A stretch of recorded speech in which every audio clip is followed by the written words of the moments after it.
And with that, we welcome you back to Graz, Austria, day 2 of the Europe Cup 2022, the 7th edition, brought to you by Win Today. Look at this beautiful city. Second largest city here in Austria, and 3x3 has taken over at the top of Castle Hill. Kyle Montgomery, aka the voice of 3x3, back with you as we head down the second half stretch of this day.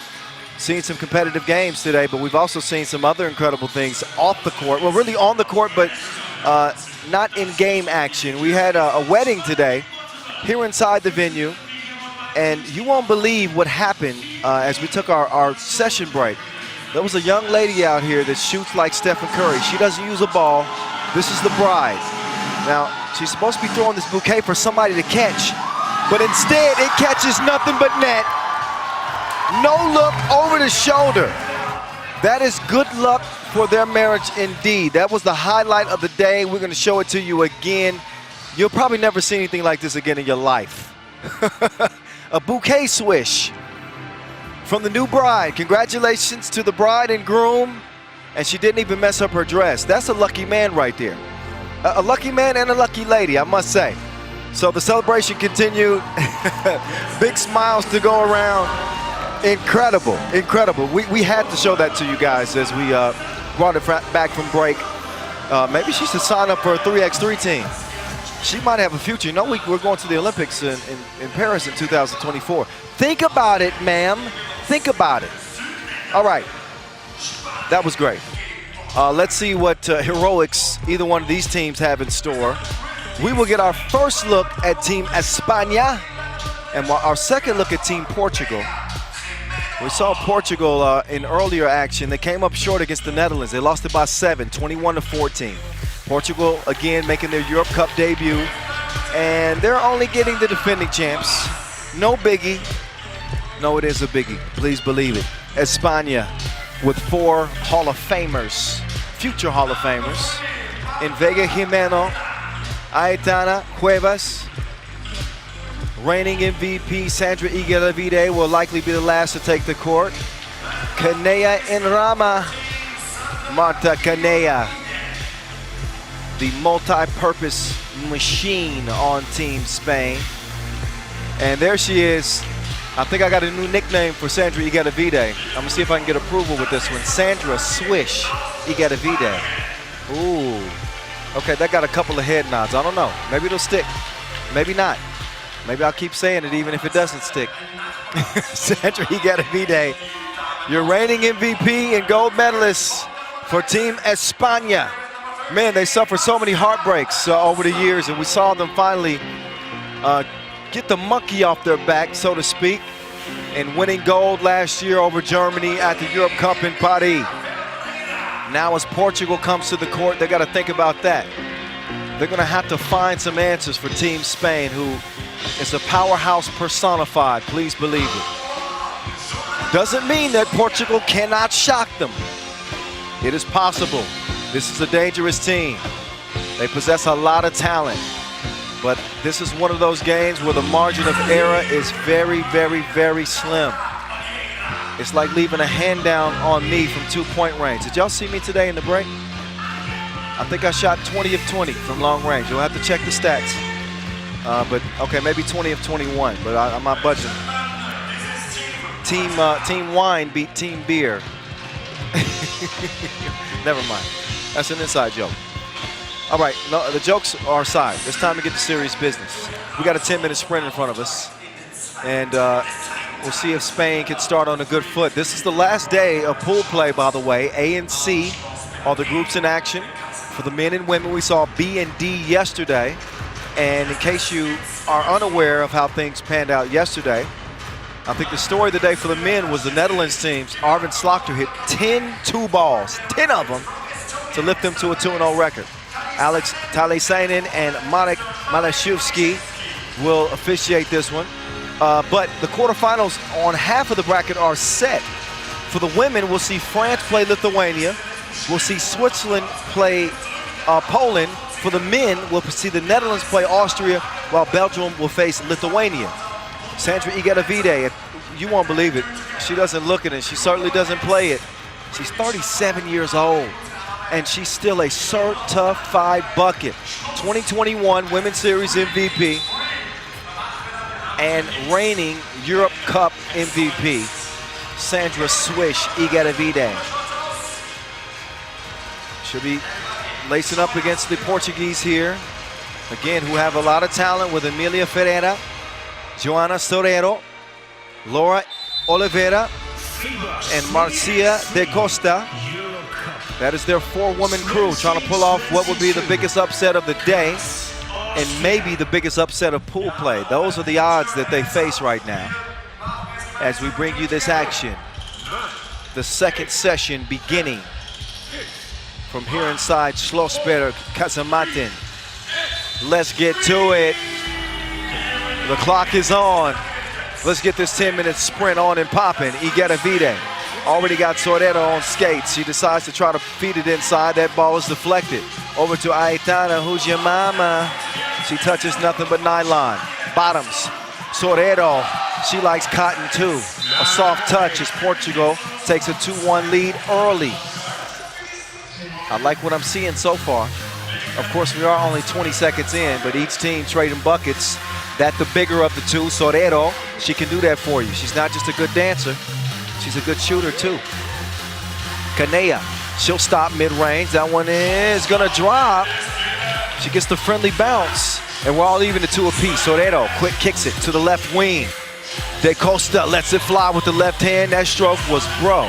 Igatavide now has it in the corner. She makes a quick move on De Costa. That will draw a whistle from Ref Marek.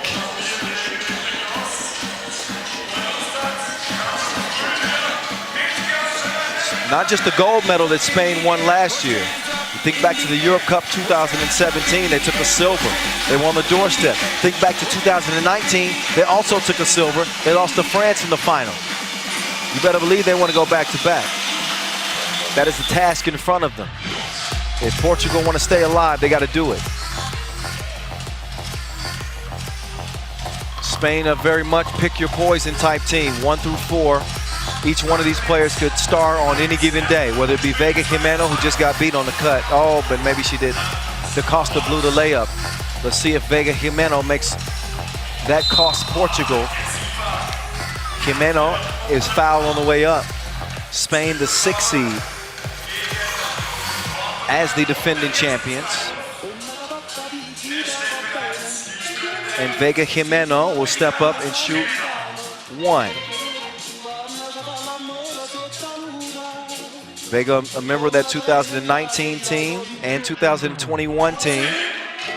She's going to get the free throw to go to give España a 1-point advantage. No bueno on the 2 attempt. Jimeno over to Igatavide. Igatavide down to Aitana, who's your mama. She missed it that time, but it'll come back. The Wilson likes her a lot. 4-2. España. Igatavide with the quick hands. As Spain again, well, not again, I'll just tell you, of course they can lock down a spot in the quarterfinals guaranteed with a win here because it would eliminate Portugal. Laura, oh, there's some gold at the end of that rainbow. Yeah, it's 4 up. Tied up as Sorero tried to track down the rebound. I believe that went off on Kanea, which it did. Look at Oliveira. Oh, yeah. She has got some moisturizer on those fingers, soft touch. Speaking of soft touch, Sorero, she's got the gold finger right now. That's her second 2, and she's got Portugal up by 2, 6-4. Jimeno will get it back. She'll put the cookie in the cup. Back to a 1-point contest. It's a furious pace to start this game. I like what I'm seeing so far. Aitana over to Jimeno. Down to Kanea. Kanea better get the shot up. She does. Official Alex is going to whistle a foul on the shot. Take another look at Sorero. She looks it in the eyes before she shoots between them. You better put some respect on my name. Straight on, 2 ball goes down. Can Kanea put it down from the line? We find out. Kanea counted. 6-6 contest. Oliveira.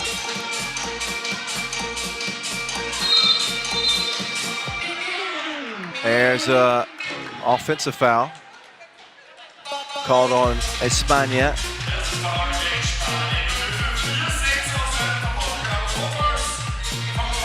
Soreiro will take over at the top of the key. She'll swing it top. Ferreira over to Oliveira. Back to Soreiro. Soreiro on the move, flips it over her shoulder. Fancy pass. Will it amount to anything? Nope. Late in the shot clock, it won't matter anyway. They'll turn that over. Lockdown defense from Spain. 2.5 minutes in. Again, heading down the final stretch of day numero dos. 6 games remaining on the slate as we'll decide groups A and C and officially solidify our quarterfinals at this 7th edition of the Europe Cup.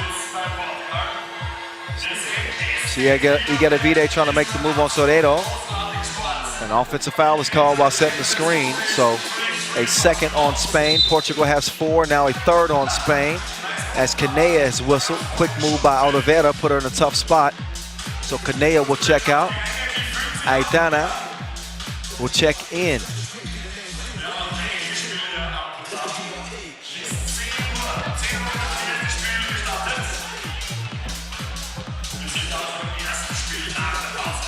Here's De Costa. De Costa on the drive. She made a couple of those earlier. She's denied that time. Igueravide. Down low, Aitana.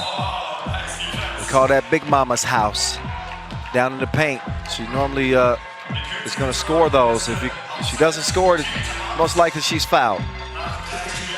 And De Costa will pick up a 5th on Portugal.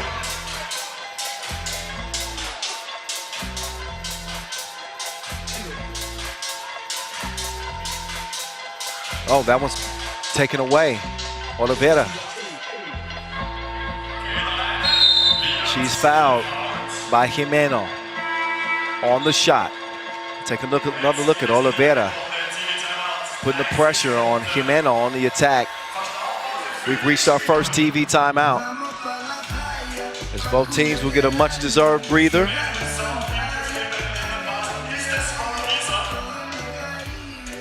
Competitive game, though, to start. We saw Aitana from the mid-range. We saw a couple of two-piece no biscuits from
again at Igueravide. On point from the corner pocket. And then De Costa streaks in for the reverse layup. 5:53 left, 8-8 game. Portugal playing for their playoff lives. Spain just want to get off to a good start. Of course, we'll see Spain against the Netherlands. The Netherlands team is playing really well as they will wrap up Pool C action. Canea misses the first of two. That last foul on Portugal was 7, puts them in a penalty. Spain still have 2 fouls to give. Can Canea give them the lead? See.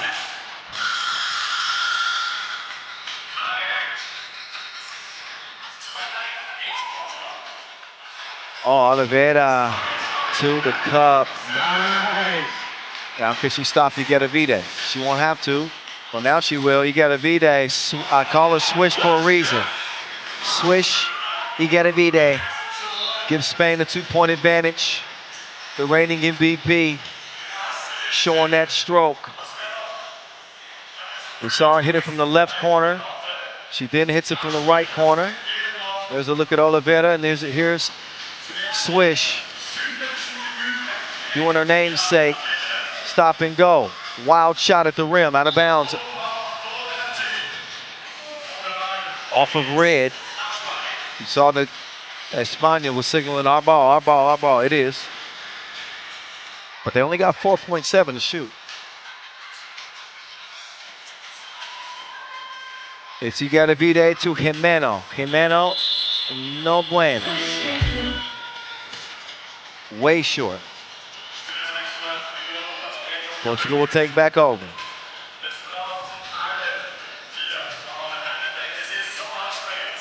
Portugal's obviously never met Spain.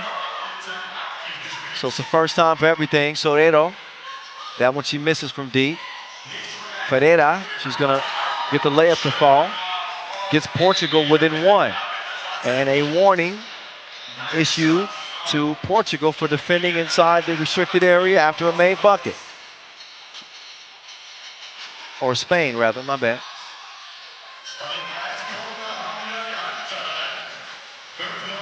Next one is a technical. They've been warned. Jimeno opens the possession over to Aitana. Aitana to Sandra Swish Igueravide. We're gonna need an accountant to count up her points. She's been getting buckets out here like rainwater's coming. It's 13-10. Long attempt, no, missed. Jimeno, strong rebound. Vega, down low to Aitana. Igueravide, just stop it, please. She's an arsonist. She's on fire.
Uh, 17-12. For some, I guess it looks sexier in here when they turn the lights out. I don't mind it. It is a very romantic atmosphere in a venue where festivals and concerts are held year-round.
acumen defensively the rest of the way.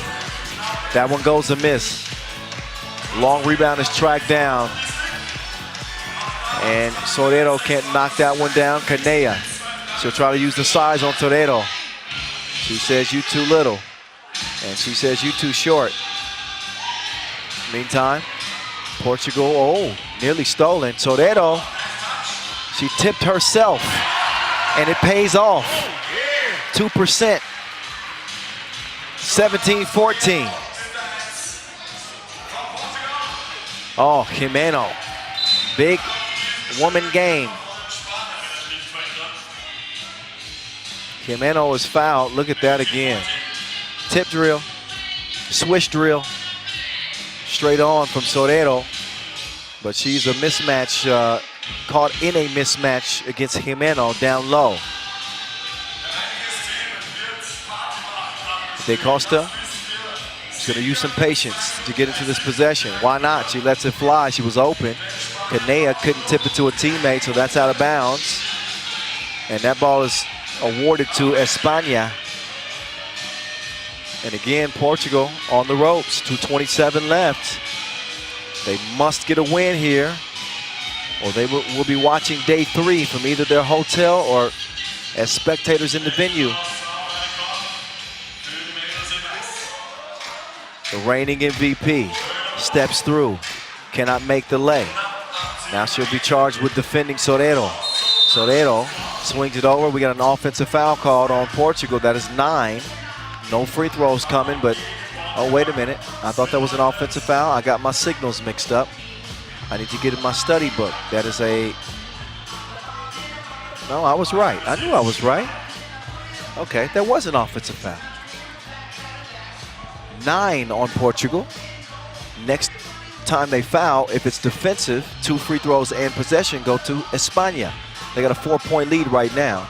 The electric Igalavide sends it down to Canea. She's going to deliver that package.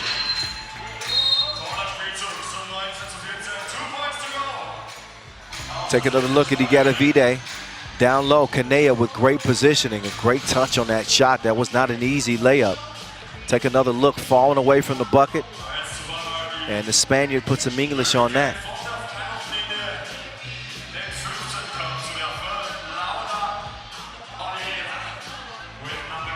Oliveira at the line. Shoots and misses. The first of 2.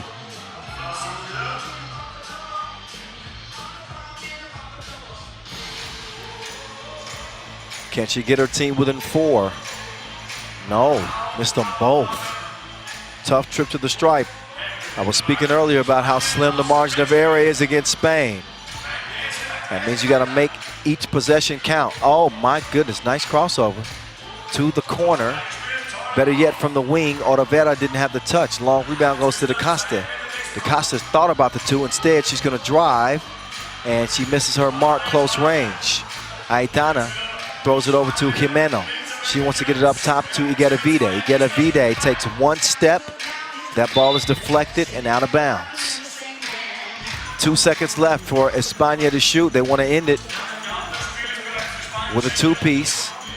Minute 26 left. With only 1 more Pool C game remaining for the women. Netherlands and Spain after this. Soreiro clears it. Poked away by Igalavide.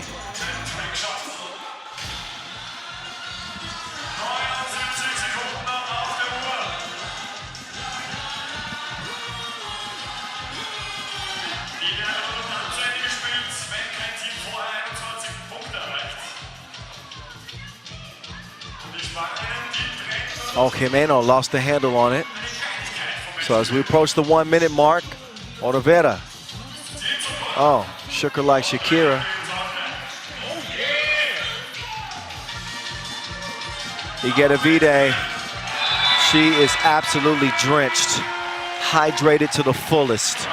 That last wet ball from the corner will win it for Spain, 21-15. An incredible performance from the reigning MVP. Absolutely put on a shooting clinic again in a 21-15 dub for Spain. She's the reigning MVP for a reason. And again, when you have shooting like that, when you have a dominant big like Aitana Cuevas, who can set a screen and give Igedavide such a good look, you're gonna see that ball touch nothing but the bottom of the net. Splapper. Game time. So Portugal, in their first appearance at the Europe Cup, it's a short one. Their body of work will end day one. We saw everybody get in on the action, although we did see Swish Igedavide leading the way. It was Aitana doing the dirty work as she normally does on the inside. It was Marta Canella stepping up defensively. She even hit a 2 or 2 as well. And just far too much firepower for Spain, for Portugal to keep up with, even though they got off to a good start. Back-to-back twos from Sorero. All of a sudden, it looked like they might have a chance. And then Sandra Igeddavide's right wrist had something else to say. String music. That was the playlist all game long. There's Canella. I told you she hit a 2. Straight on. Oliveira, while it was a good individual performance for her, this is a team game, and the best team won.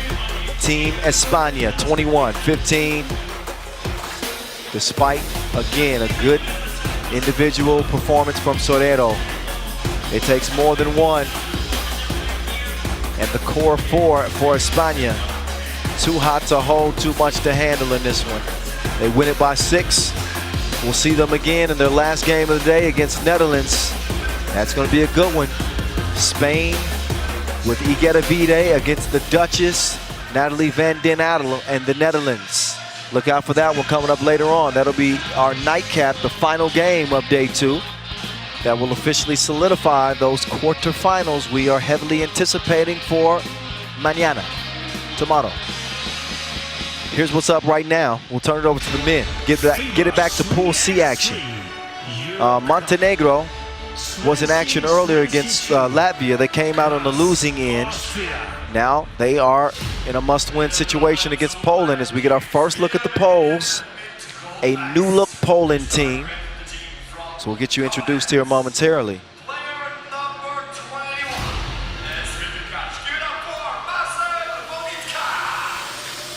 And we'll get Poland introduced right now.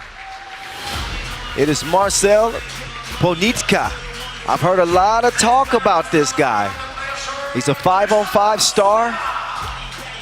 Him and his brother have an interesting relationship. His brother, Matus, he's actually playing for Spain's Europe Cup team 5-on-5 right now.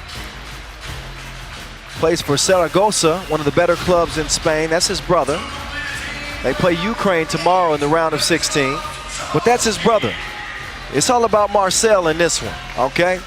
He's making his transition to 3x3. He opted to come here and try to win a European goal, and we welcome him with Szymon Raduch, Przemysław Zamoyski, and Krzysztof Sulima. Sulima also a new addition. This is a brand new look to Poland's team.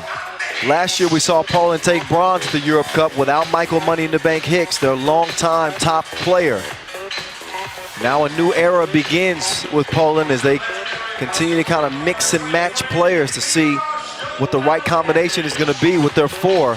We will find out whether or not this squad is really serious business or not. Well, we know that Montenegro, they can play this game. And while they did put up a fight against the Latvians, they shot it really well from 2 range.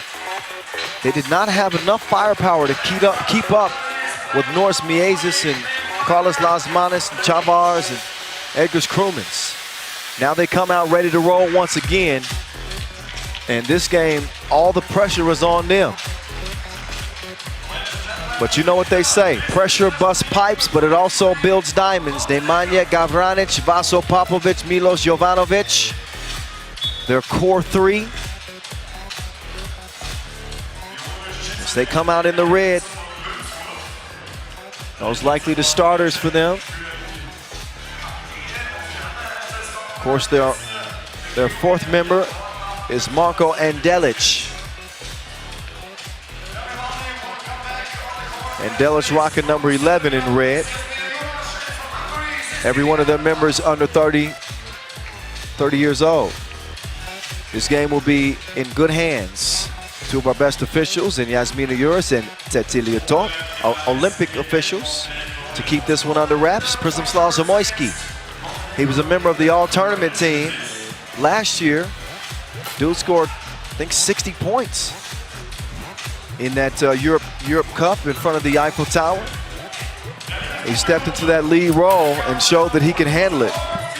But no Pavel Pavlovsky in this one. And no Didushko. Head-to-head, Montenegro won the only game they played against Poland at the Europe Cup qualifiers. They'll be looking to repeat that effort. They do have that body of work that proves that they can get it done against Poland.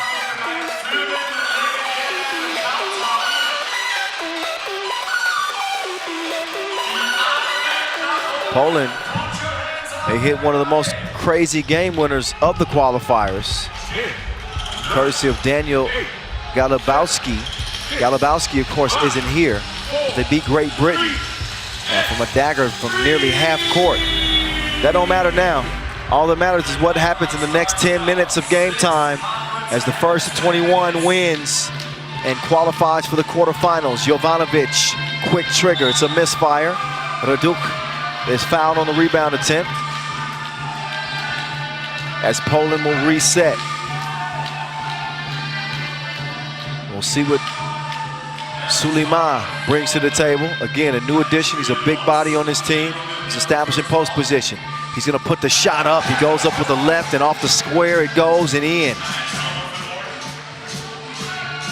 He's pole strong. Jovanovic with the quick step. He's fouled on the layup attempt. Zamoyski. Of course, he didn't understand the call, but he gets clarification.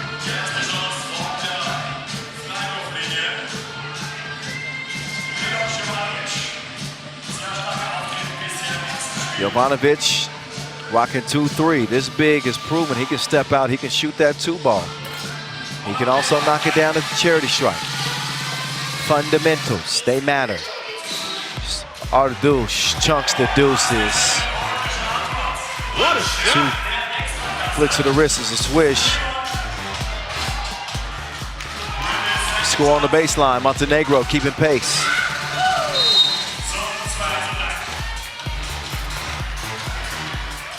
Take another look at Zamoyski. He's moist right now from long range. This dude can turn into a full-on monsoon. Bonitka, his first 3x3 Europe Cup 2 attempt goes long. 2-ball corner pocket, not this time. Rebound to the poles. Bonitka down low to Arduk. Arduk to Suleiman. Suleiman, easy work underneath. He's muscle bound. Jovanovic didn't even have to use the ball fake. He finishes with the layup. Not a problem. Pole still in front by 1, 4-3. Przemysław Zamoyski, aka Zebo, will give it over. Bonitka to the crib. Finishes with the leg. Oh, but stepped on the line. So an out of bounds violation on Montenegro. Vaso Popovic just was not aware of his surroundings. So 5-3 is the count as we continue play. Quick foul, that one also called on Montenegro by way of Vaso Popovic. Popovic was out of position, and you can't go grabbing people's face. That's an illegal play. Oh, Zamoyski, he is shredding the threads right now. What a shot! Nice layup in response. Zamoyski, he wants the ball. Zebo, cross court. Oh my goodness. He got range like Mariah. Oh yeah! So Pontica,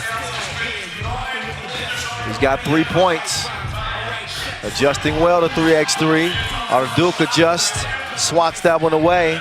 Arduk to Pontica. Pontica back to Arduk.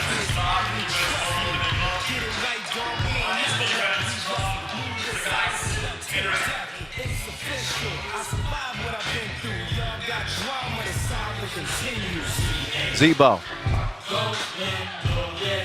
Oh, behind the back. Espionage. Even a spy couldn't find that one. 10-4.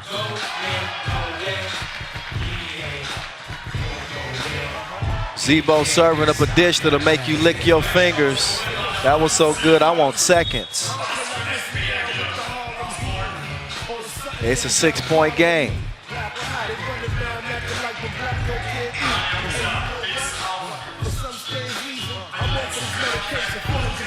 Oh, what a score. Oops, they did it again. Pontica, welcome to 3x3, fella. I don't care what his brother says. This dude's a baller. Marcel Pontica is taking his services from Saragossa to Poland's national team here in Gratz. And they are grateful for it. 12-4. Poland ready to put their flag in the ground. Look at the acrobatic finish from Pontica.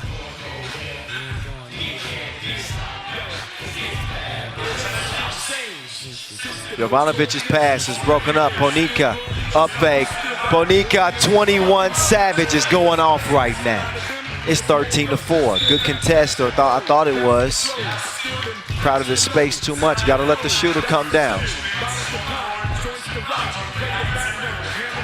Take a look at Pontica. This dude is quicker than TSA pre-check. He makes the move and gets to the crib. Gavranic will shoot a free throw though. It's Montenegro. They got an uphill climb. Excuse me. I didn't get that much sleep last night. Like a machine. 8-point game. Shoot 2 actually. That was a foul beyond a 2-point arc, so that's why.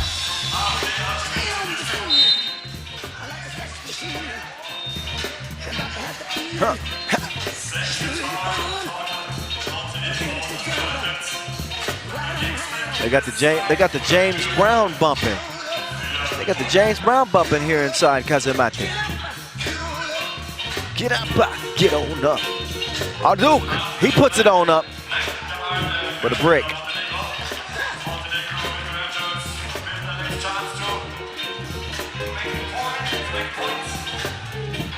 Popovic drops it off. Jovanovic puts it in. Montenegro within 6. A lot of time left. Poland's just come out on fire in this one. Oh, Arduk off the front iron, stays with Poland. Zamoyski, Zebo behind the back flip to Arduk. He didn't make it.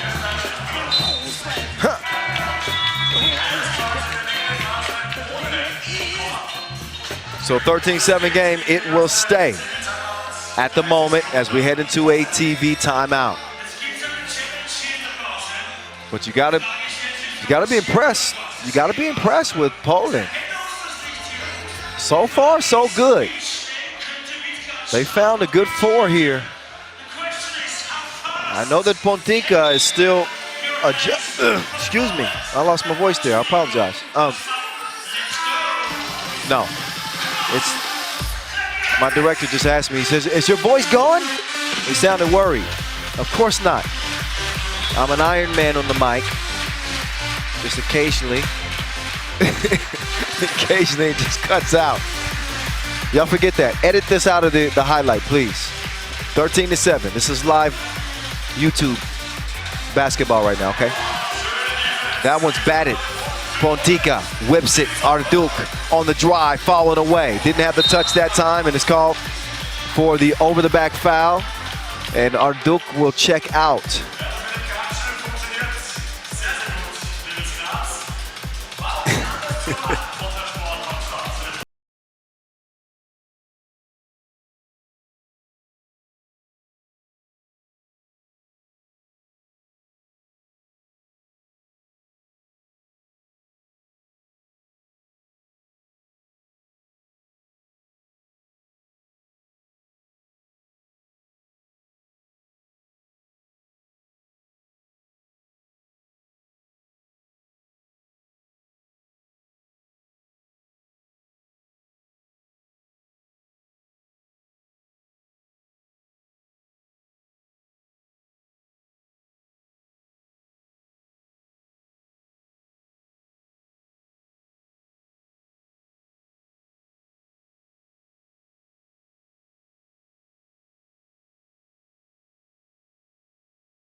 Zamoyski will try again.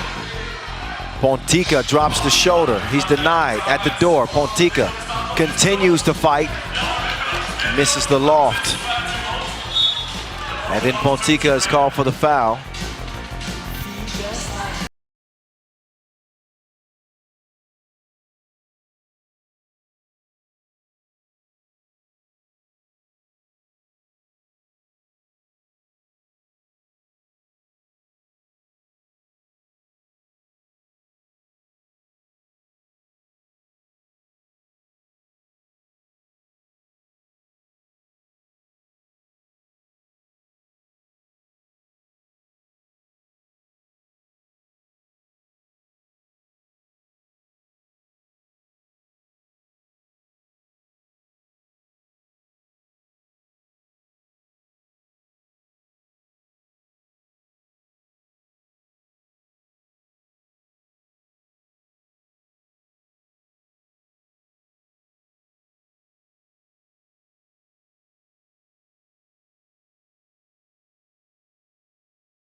.46 though.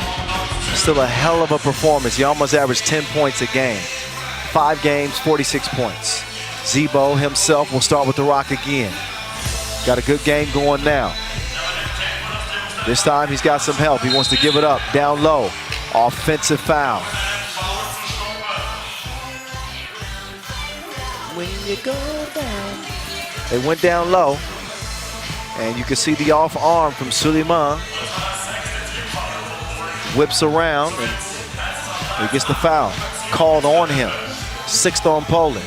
They got no more to give. 2. It's too long. Out of bounds it'll go. 4:28 left in this game. It's a 10-minute sprint to 21. Poland is slowly closing in. Montenegro have yet to hit double digits yet. Pontica. Pontica. Red light, green light, he's gone. Oh, Pontica took a shot to the face on that rebound attempt. He's a little bit shaken up. Or maybe he was just acting a little bit because he looks to be okay right now.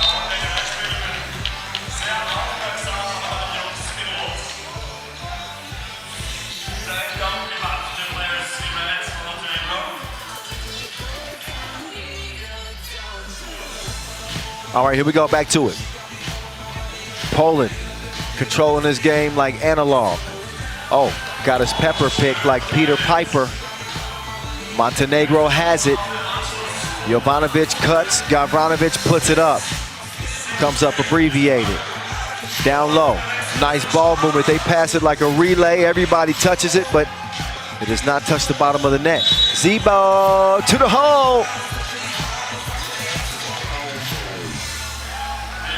2 free throws upcoming. He won't get continuation on that. 16-9 it will stay, but we got our second TV timeout.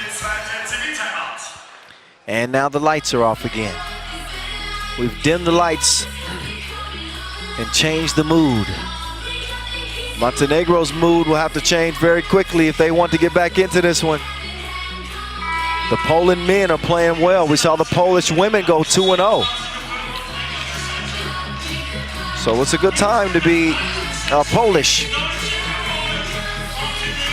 here in this outstanding city. Graz is the capital of the southern Austrian province of Styria. We're here in the heart of it.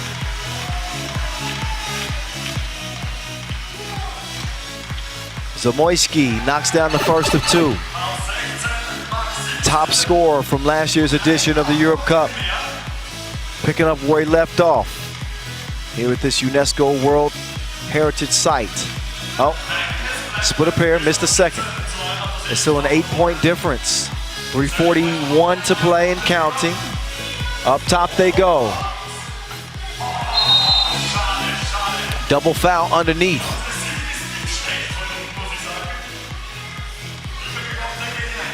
Jovanovic just missed that one.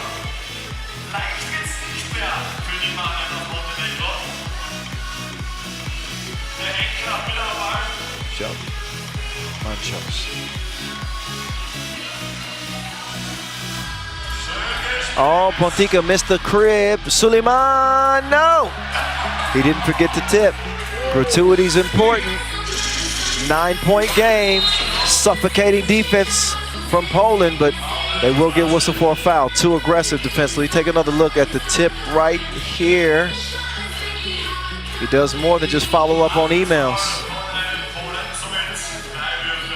I don't know if that was hanging on the rim or not. That was a curious score. Maybe it was coming off. No longer a question if Popovic is going to hit the first of two. He's got that one. Montenegro, though, against the ropes. Even though they pick up an 11th point, all Poland need is 3. It has been tough to stop them to this point.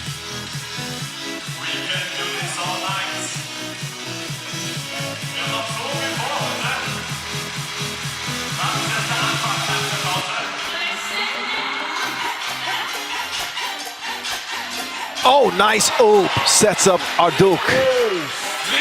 Montica distributing here. 19-11. They're going to give up. I thought they were going to give up a layup. Instead, a 2-piece. Swishing like mouthwash. 19-13. Zamoyski in the face. That is game. He's done playing. 21-13. Montenegro's run is done at the hands of the new look Poles. They looking good.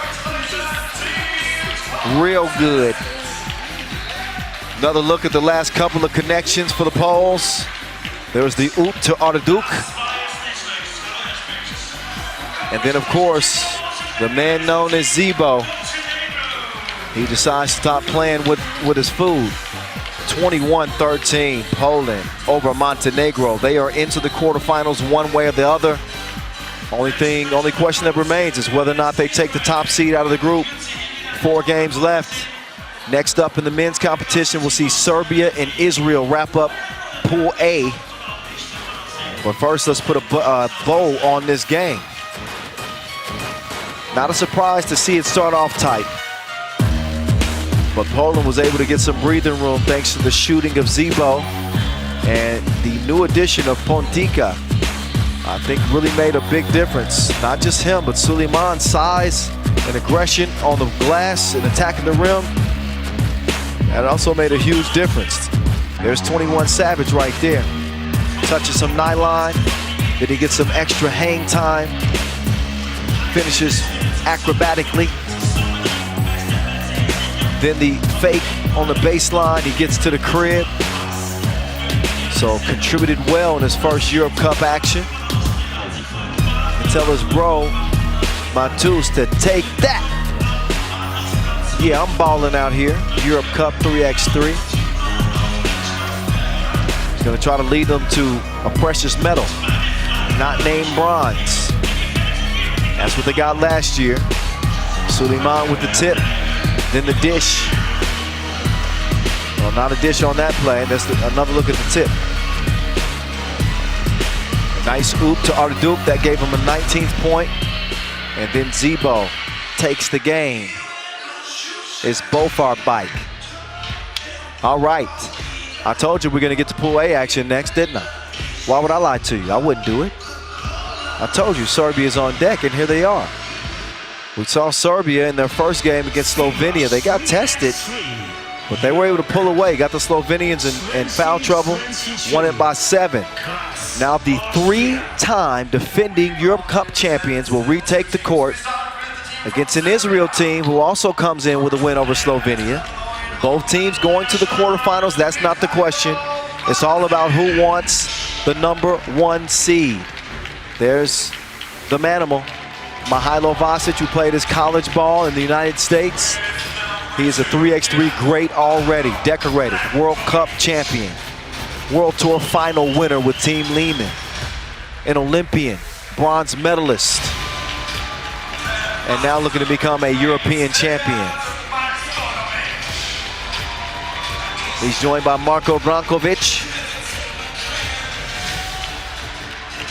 MVP and living 3x3 legend, Dejan Majstorovic, and the man we call Dr. Strange, Strahinja Stojicic. He's changed his look a little bit. He was rocking the big mustache. It's kind of still there. He had offered some job opportunities in film. I can't say what kind of film, but the mustache is the reason he got a few calls. I think his name there is Dr. Strange too. All right, I'm done. I'm making myself laugh. It gets lonely here in the audio booth by myself. All right, I'm sorry. Israel is taking the court now in the blue in a must-win situation. They lost by 10 they won by 10 against Slovenia. I'm being distracted. Y'all forgive me. I knew what the score was. They won by 10 over Slovenia. Now out they come again with Steph Curley. His government name is Gil Benny. He's joined by his partners in crime, Shuki, the artist, and Lavi. Joaquin Shukman, Gur Lavi, Nathaniel Artsy, and Gil Benny. What can they put together against the Serbians? I'm asking the question that everybody's asking. And if you're watching at home right now, I would guess that you're probably picking Serbia in this contest. I would not blame you. They are the 3-time defending Europe champions. They are 5-time world champion gold medalists. And they've won the World Tour final. That's our pro event 4 times. Okay? It's not exactly a stretch to pick them. Strahinja Stojicic. This dude's like Stretch Armstrong. Look at those long limbs. This is how he is able to dunk on dudes at the bucket. Great defender. He's sneaky. Nathaniel Artsy. He looks like a UFC fighter. You'll see him on the title card in a month. Serbia 1-0 all time against Israel. But they only look at the game in front of them, not really the games behind them. That's just how Serbia gets things done. They are an absolute machine. We're going to see if Israel can find the remedy. There haven't been many other teams over the course of the last 10 years that have found the answers to stop Serbia. Let's see what happens here and now with this 10-minute sprint now set to get underway. Kyle Montgomery in your ear. You can find me on Instagram at 3x3 The Voice if you want to. But first, please give us a follow at FIBA 3x3, at FIBA 3x3W. Oh, up fake, Shuki. Nice move. Now, if I'm diagnosing this game, I'm going to diagnose it for both teams. Serbia just have to stick to what they do, which is great off-ball movement, precise passing. Let Stojicic kind of lead the way. Obviously, Majstorovic is ridiculously accurate from 2-point range. Right, that's the formula if you're Serbia. Now, if you're Israel, I think you got the edge athletically. They're a little bit quicker with the ball on the ground. If they can put the pressure on the Serbians, driving the ball, and obviously, oh, what a tricky move from Lavi. And he brings the bass like Radio Raheem. Anyway, put the pressure on them, and they don't pressure Stojicic right there. He knocks down the 2. He's made the third most twos on the Pro Tour this year, by the way. But utilize that athleticism if you're Israel. That type of stuff doesn't hurt either. The only thing hurt in this scenario is potentially the rim. He grabs the iron like he needs to get wrinkles out of a shirt. Shuki to the crib. It's 2-2. Brankovic, he tries to split the defense. Not only that, if you're Israel, it is absolutely imperative to stay out of foul trouble against Serbia. You got to shoot it better than 40% from 2-point range, and you got a chance. If they don't, then I think this is another Serbian win. That's just my take. We'll see how it plays out. We still got 8:46 and counting. It's a 2-2 game. All even right now. It's a sprint to 19. Make that 18 for Serbia, potentially 17, depending on what Mihailo Vasic does at the line. Vasic, a World Tour final MVP. Again, a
from my view, it didn't look intentional, but it might have been reckless. And sometimes even if it isn't intentional, if it's reckless, and that's what they deem, official Alex says, yeah, that was reckless. He's trying to swing through, and he brought the elbow straight to the cranium of the manimal.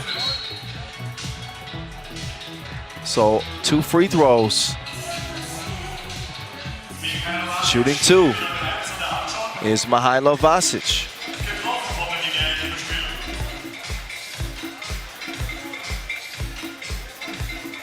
There was one award that I left off for Vasic in his international cap history, 28 of them, by the way. He did win gold at the 2021 Europe Cup last year. He was a member of that team. And the gold medal team at the World Cup this year. He's going to put that one up and in as Serbia leads at 6-3. Benny up top. Oops, they did it again. Oh, my goodness. Gurlavi brought the house down, some bricks shaking loose in this place after that.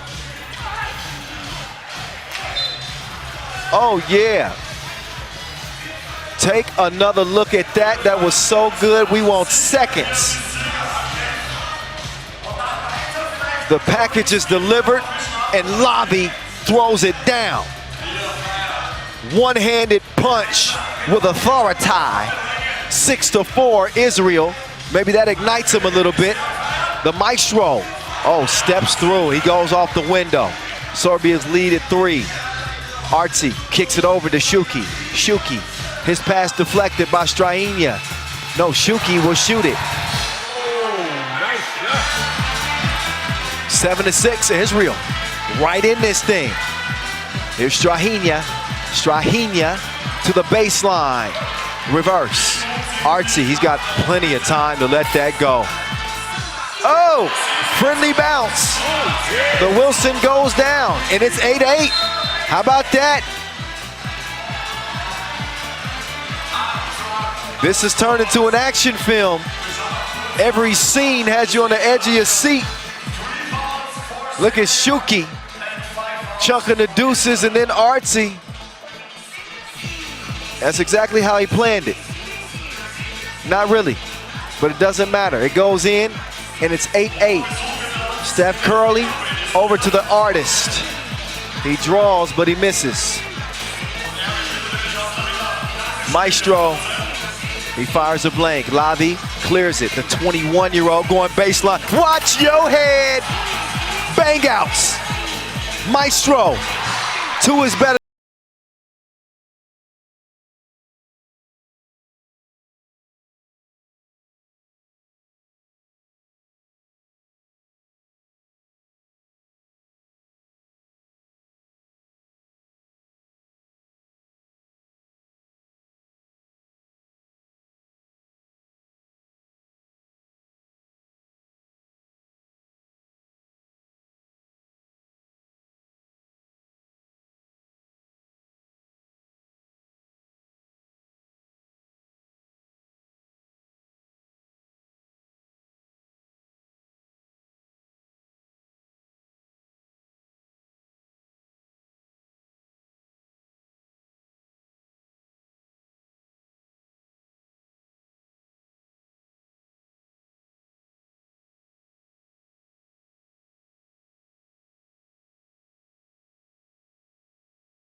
Oh, Lavi.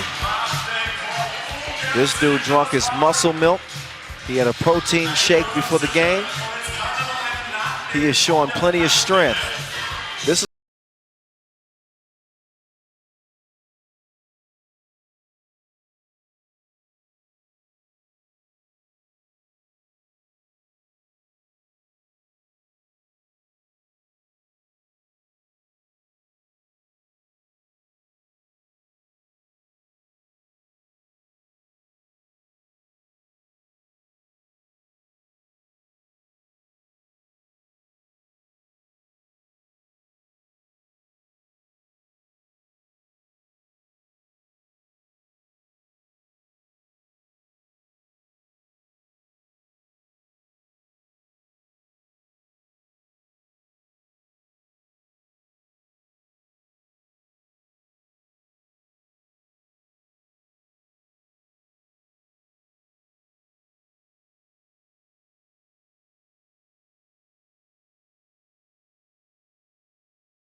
do that for you, I'm telling you. Strahinja to the Maestro. Maestro over to Dr. Strange. He's fouled on the way up.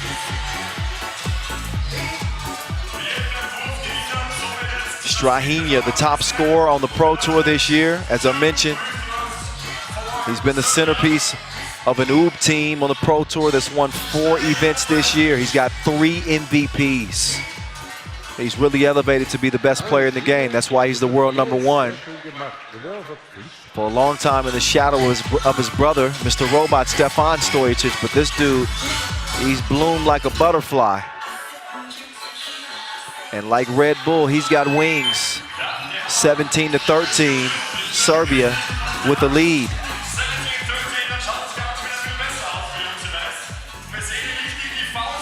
Oh, the B, same spot, same result. That's his hot spot. He's got reception there.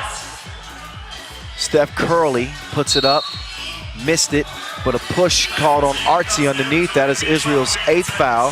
So they'll watch Serbia shoot a couple of free throws. But look at Bronkila. That lefty stroke is serious. Don't sleep on it. He will splash you in the face. That's a wake-up call. He's a shooter. Marko Brankovic at the line. Oh, no. Oi, oi, oi, oi, oi. He's going to try again. Oh, Boje. It's another miss. So, with a chance to end it at the line, Brankovic blows it. I doubt that Serbia will blow this game, though.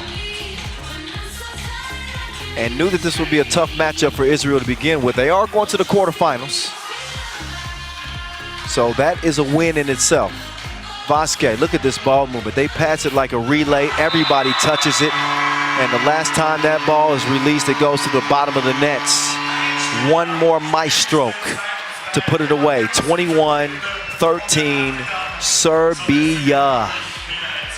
All they do is win, win, win, no matter what. They got gold on their mind. An 8-point victory for the Serbs. What else can you say? But congratulations, right? They did what they do. There isn't a battle that these dudes haven't seen. And despite a lot of the hype surrounding this young Israel team, it is all Serbia. Now it's all up to Julian Dubov as he's standing by with the world #1, Dr. Strange, Strahinja Stojacic, after their 2-0 campaign here day 2. Ju, take it away. Strahinja, these kids can play. These Israeli kids can really play. What does it say about the level of competition in this tournament? We know when we prepare game today are very good team. They play tough, but we play very well this game, and because of that we have easy win. It's been a long season so far with a lot of success. How do you feel physically? Are the legs still fresh? You know, it's not very fresh, but we prepare for it and we know why we come here. We come here like European and world champions, and we need to save gold medal in our hands. All right, congrats, man. See you tomorrow. Thank you.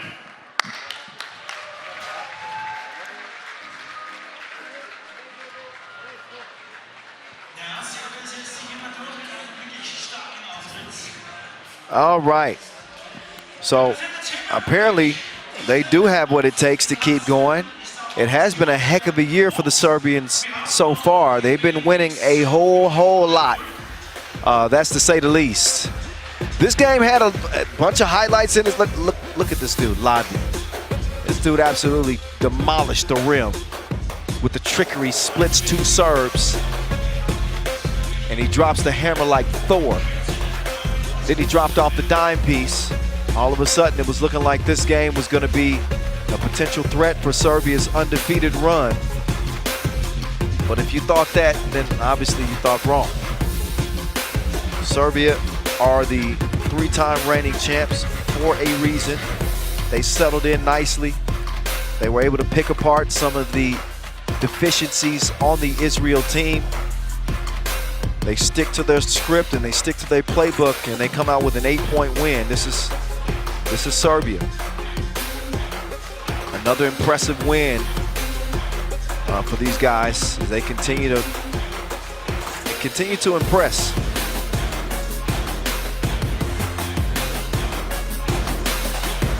But again, we got an Israel team who's also headed to the quarterfinals. So this team has plenty to be encouraged about heading into tomorrow's action. But they just ran into the top dogs, and that's one they're going to have to take on the chin. We're going to take a brief break.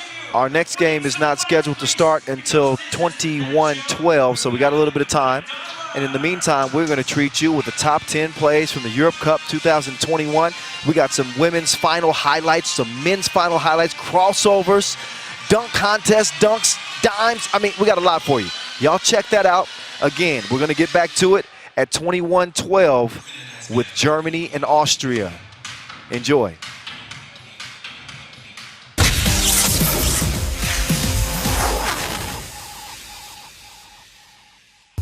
They open things up with the two-piece. That's what they do. Dreesen! Oh, no, he did not. Abramowski. Take another look. Abramowski, he's going to pack that. It's a Lunchable. No. So back-to-back two attempts. Oh, she's a thief, and she's going to get away with the win. She was everywhere. She was like internet. She was everywhere. This is the OT two-piece. Tony is leading this thing 13-11. Oh, my goodness. He got bounced like the dryer.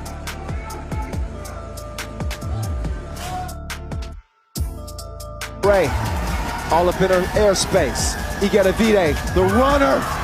She broke her off like a Kit Kat. She's got the runner here. That ended up being the game winner.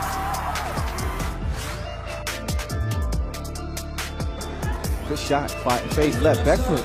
Oh, behind the back like a brazier hook. 1-1 after the finish.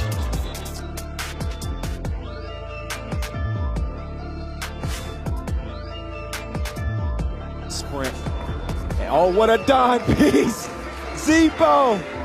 Oh, you fancy.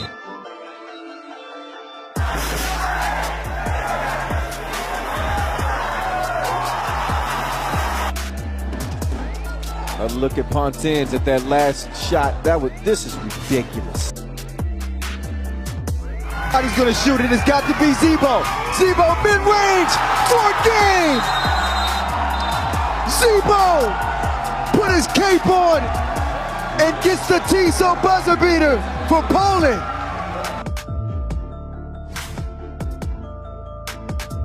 Lost that ball there, but this game will be over with a 2-ball. And here it is, right here, right now. Lithuania with a huge win over Spain. And this is the shot heard all through Lithuania. Sounds like this. Swish. That's the quarterfinal swish right there.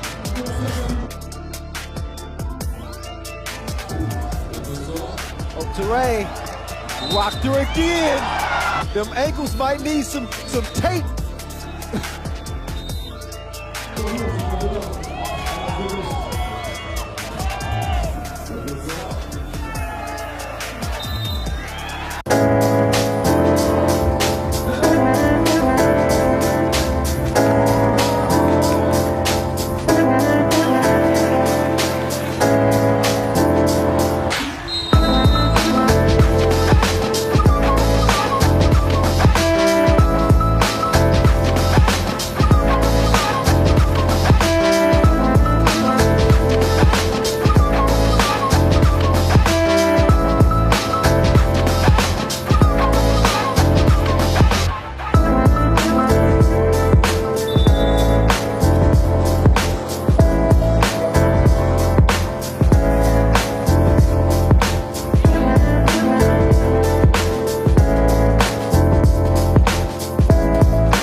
He's living the high life.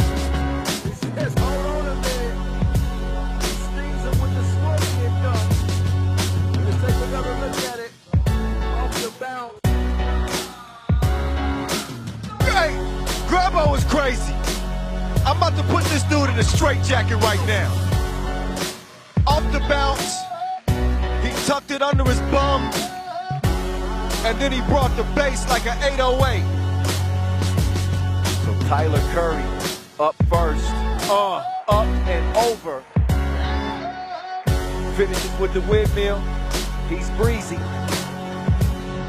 and he makes it look easy. So he's gonna do it by himself. He flies private, and he's finishing with filth. Fix the nets, please. Don't worry about the nets, just fix the rim. Amen! The East Bay over Tyler Curry. Hey, this dude is out of this world.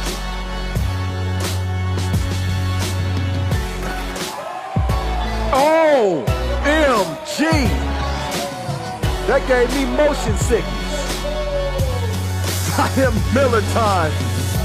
Off the bounce, he goes 360 windmill. Oh, and finishes with the one-handed poke. He touched his knees like he was twerking midair. And then finished with the one-handed throwdown. Bravo. Over 2 dudes. That dunk was nastier than Quagmire.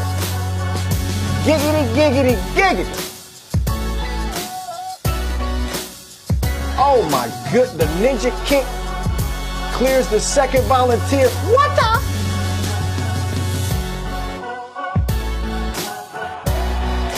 Oh, nice finish there from Miller time.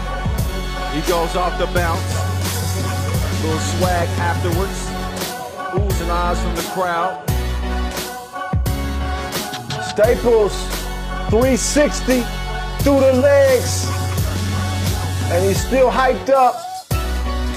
He finishes emphatically.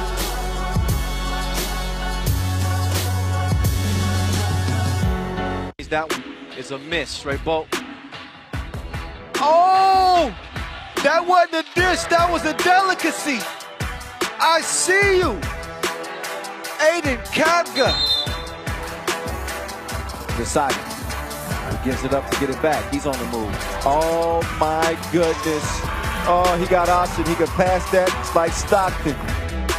He hit that one from the parking lot. Off the glass. Saved behind the back like an informant. 19-8. He's been above par for this USA team. Oh my goodness! That was filthy.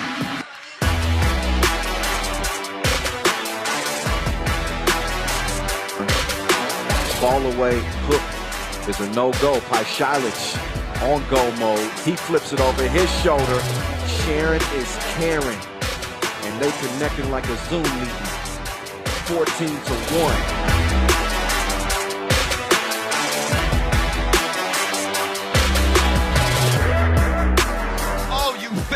Huh? No look feed from Soka sets up Melo. 16-9. Fabricio with the rebound. In the contact, she ain't scared. Oh, the magician. Voila. Alakazam. The only thing she hadn't done is disappear. I think she can do that too.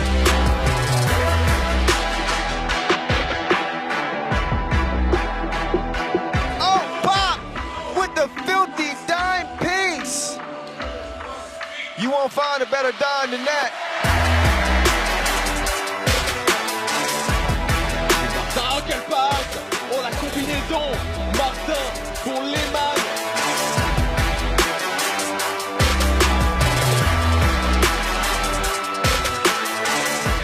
Plum left lonesome. She reroutes, changes direction, goes behind the back like a surprise and sets Katie Lou up for 2. trying to set something up. He's got Charlie Brown coming around. Charlie Brown. Oh my goodness! He just crushed on him like peppermint patty. Here's Rowe. He's going to hand it off to Trigger Trey. Off the miss!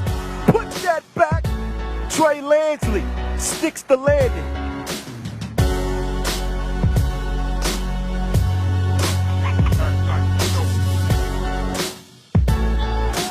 But Eric Daly Jr., that's the way to wrap it up. It's in the books. Team USA, they go to a semi.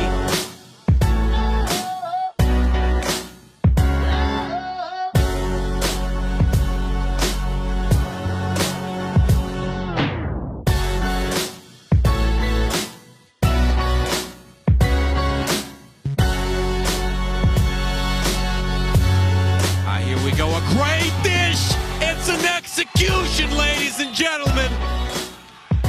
It's a punishable crime here. My goodness, amen.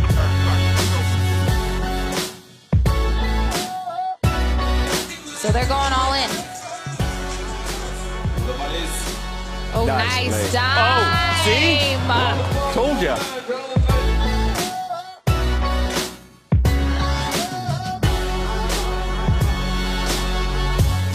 Oh my goodness. This will never end, this Denzel Aggie man.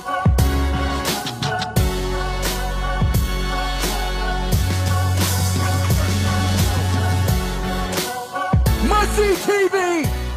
We got a body bag. Clean up on aisle 1.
World Cup MVP, Raylinda Leah, the biggest shot of her career.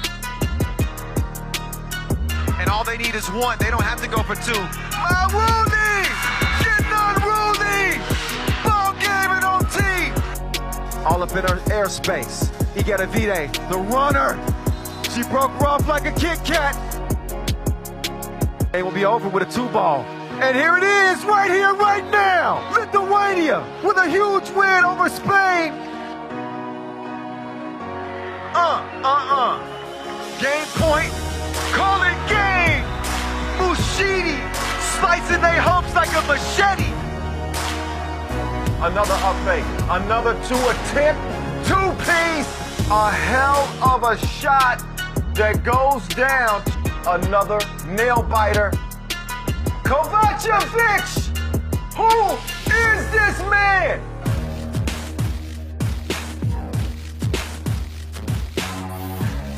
Flips it behind his back to Bikramjit, and he's too legit to quit.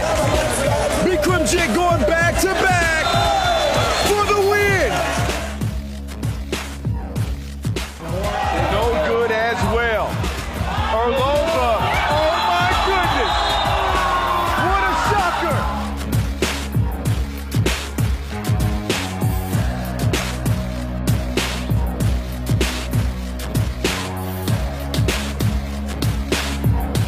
So with 3 seconds on the clock, Sokas, pull up, he goes off the window for the game.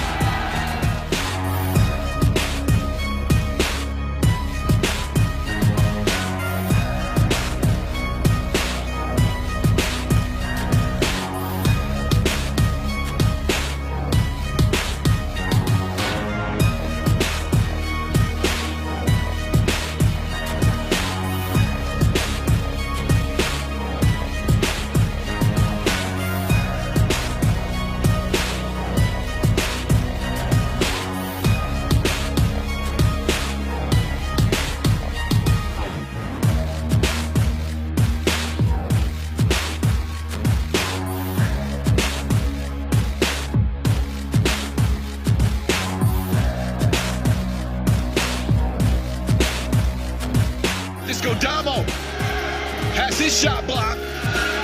Ballroom brawler hanging, he misses. Possession to Gratz, and that is a big shot and a game winner. And that's a bit of a shocker.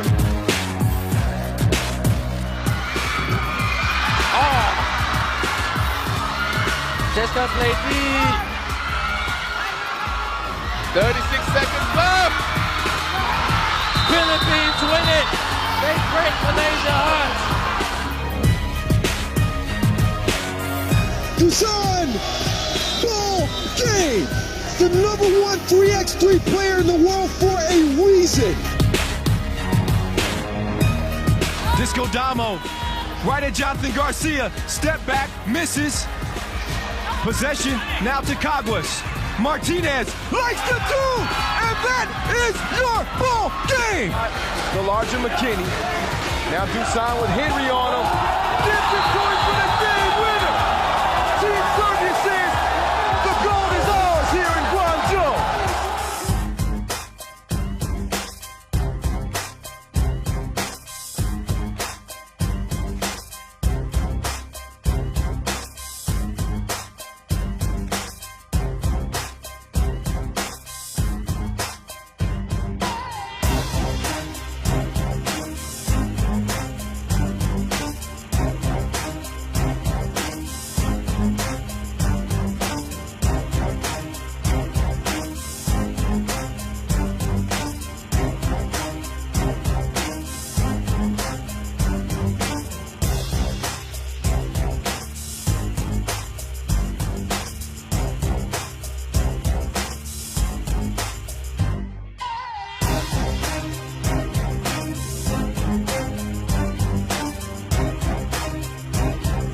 Dragovic, one-on-one with Dusan. Dusan gets a hand on it. Dragovic, oh my God!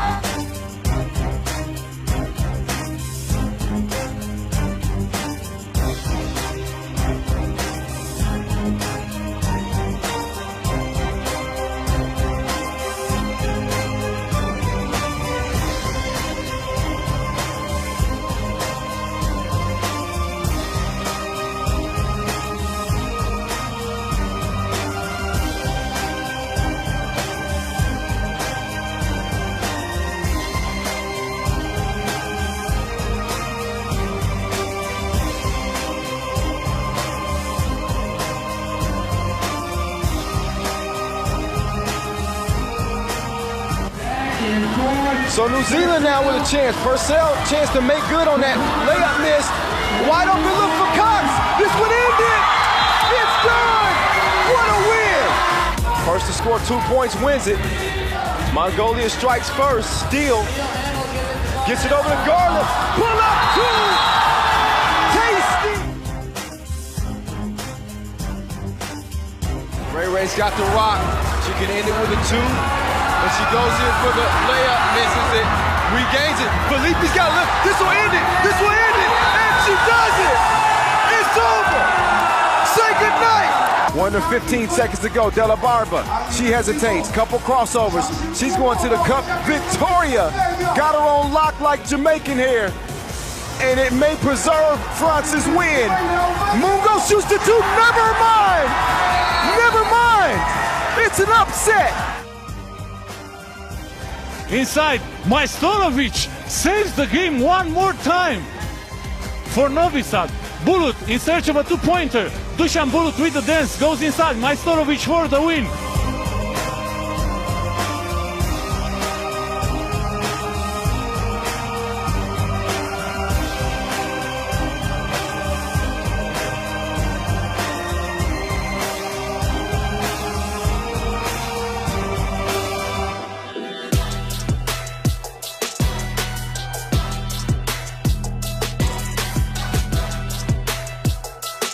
Will likely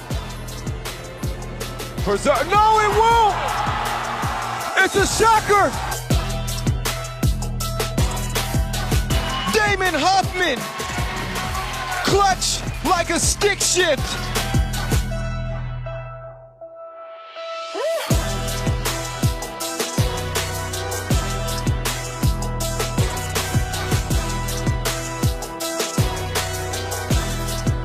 Anand Aryan-Bone ties it up.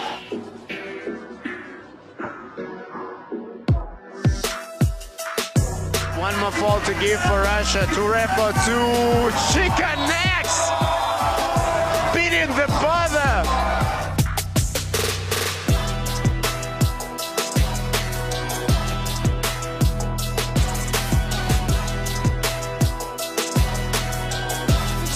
Up fake, step back for the win! What a shot!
Mikorek, the crossover, lets it fly, and it's good! From Axel Mikorek with a cold-blooded shot. He's got 12 seconds to work with. He comes around. They set something up for TJ Fernandez! That is it! Ball game!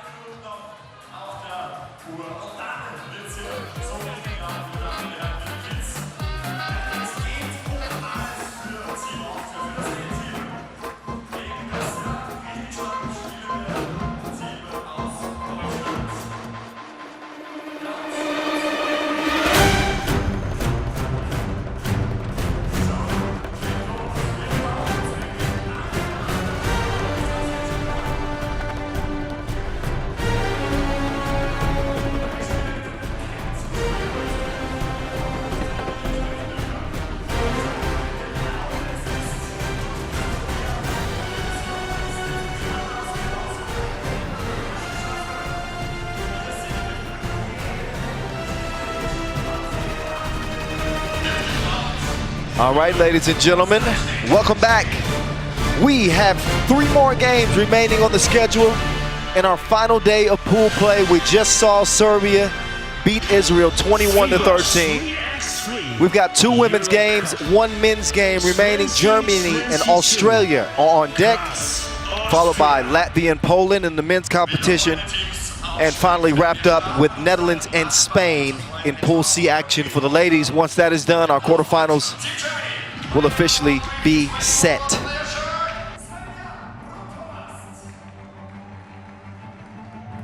All right, let's get to it, shall we? We haven't seen this German team for a long time. It was the first game of the day we saw the Germans. They're back. They've had plenty of rest. They've watched a lot of action. I'm sure they've been chomping at the bit, ready to get back to it. You may not remember, but their first game of the day was an 11-5 victory over Estonia. Obviously, it was not a high scorer, but Germany find ways to get it done. And if they do it again, obviously they'll be 2-0. They'll be the top seed out of their group. They come out with Amadek Bion, a new add to this German team that finished runners-up last year. They did not finish runners-up at the women's series. They won it all last year. They've won 2 women's series stops this year with now world number 2, Sonja Greinerer, also with Svenja Brunkhorst, Luana Rodefeld, and the aforementioned Amadek Bion. Here they come as the number 1 seed. Can they go 2-0? That is the question at hand. Their opponents now get ready to take the court. Team Austria with Anja Fuchs-Robertson, Camilla Newman, Mac Koenig, and Nina Crisper ready to take the court in the all-red. They got the crowd behind them here inside Casamaten. They're going to need a very, very precise game. Few turnovers, proficient shooting if they're going to beat this German team. Austria's best hope is to force a 3-way tie. Of course, they lost to Estonia in earlier action, so they have to have a win. If the Austrian women will be represented on the final day of play tomorrow and have a chance to win a medal here at this 7th edition of the Europe Cup. Here we go. It is time. There they are. I already said their names. Now you can see them. They're smiling right now, but you better believe they mean business. So they'll get warmed up. Our officials will get in place for game number 10 of the day. Coin flip has been taken care of. We'll find out who gets ball once they start. Here are our officials, Marek Maleshevsky and Yasmina Alcaraz Morena. They will hold this one down from the officiating spots. Players to keep an eye on in this one. You better keep an eye on Sonja Greinerer. She's the world number 2 for a reason. Top 5 in scoring on the women's series this year. Her team will play in the women's series final as they'll try to go back-to-back. Camilla Newman, she started the Olympic qualifying tournament here in Graz just a year ago, as Austria really made some noise. They didn't have a Cinderella story, obviously did not earn a ticket to the Olympics. Austria need to win by 2 and score at least 13 points. That's how this one will be decided. So 13 is the magic number, and they have to win. Can they hold the Germans to 11 points? I don't know. I don't know.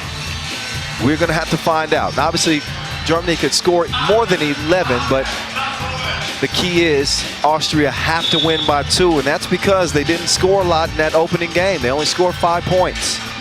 That puts you in a very, very difficult position. No, excuse me, they didn't score 5 points. My math was off. I'm going to trust the professionals. Just keep it like this. Austria must win by 2, and they got to score more than 13. All right, that's what's at stake. A spot in the quarterfinals is at stake. The crowd is into it. Everybody's hands are in the air. The vibe is right, and the 10-minute sprint is on. Newman trying the pocket pass. It's broken up by Brunkhorst. Brunkhorst gets it back from Greinerer. Brunkhorst with a crossover left to right. Whip pass to Greinerer. That is easy money for the 6'3" dominant big. The 19-year-old Koenig will give it up. Newman launches it up late in the shot clock, touches no rim.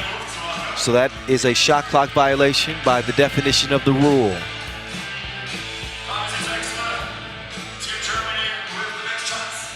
All right, Germany will go back on the attack as Greiner gets it out to Brunkhorst. Greiner sets the screen. Brunkhorst on the drive.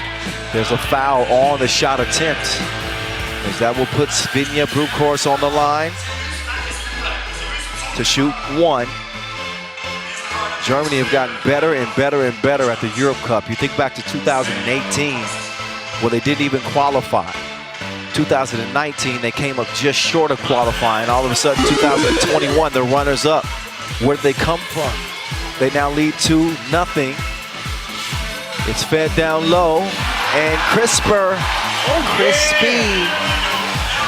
Nice touch on the finish as Austria is on the board. Brunkhorst will give it up.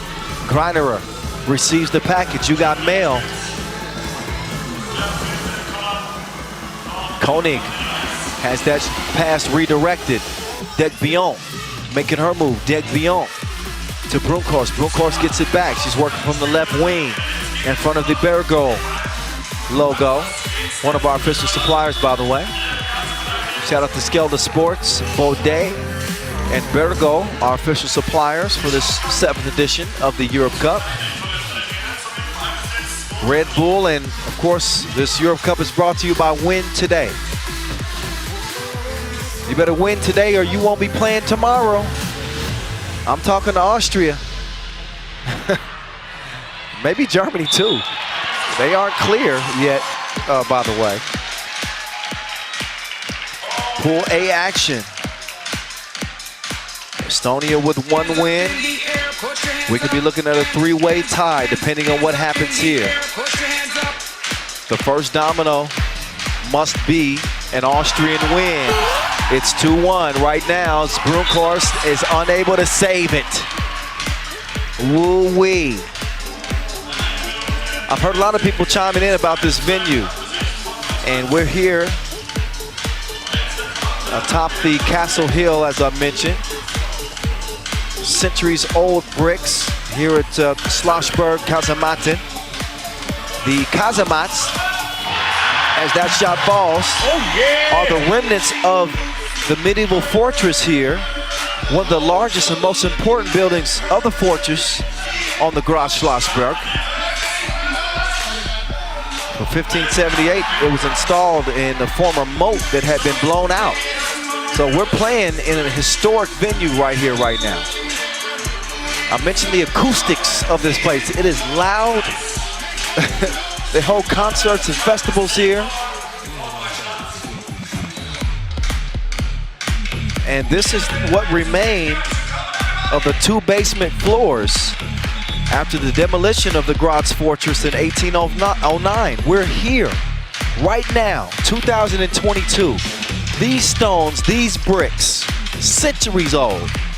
And we're playing 3x3. That's incredible. Brunkhorst lets it go. Bottoms up. Germany's now up 5-3. Foxy Fuchs-Robertson, got her pocket picked. It is stolen by Brunkhorst. She wants to get it down to the post office. Greiner is tied up. Great defense there from Fuchs-Robertson, who will earn the possession for the Austrians. Take another look at that last score. Brunkhorst, look at the flick of the wrist. She's got the wrist work.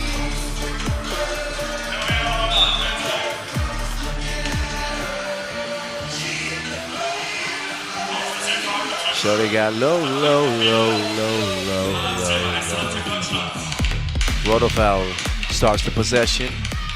Degbion will drop it off to Rodefeld. Rodefeld with the move on the baseline. She's got good positioning and she's got a bucket as well.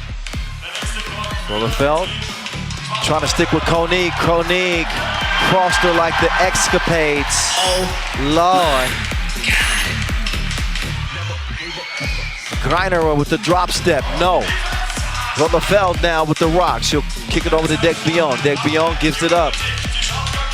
Degbion, she was open for a layup potentially. Rodefeld decided to launch it, and that save attempt, she's gonna launch out of bounds. But you look at this crossover. Watch your ankles. Is there a physio around? There might be some cartilage loose there as Koenig cruises in for the layup. So the 19-year-old has already developed a devastating crossover. Who knows what height she will take her game to next.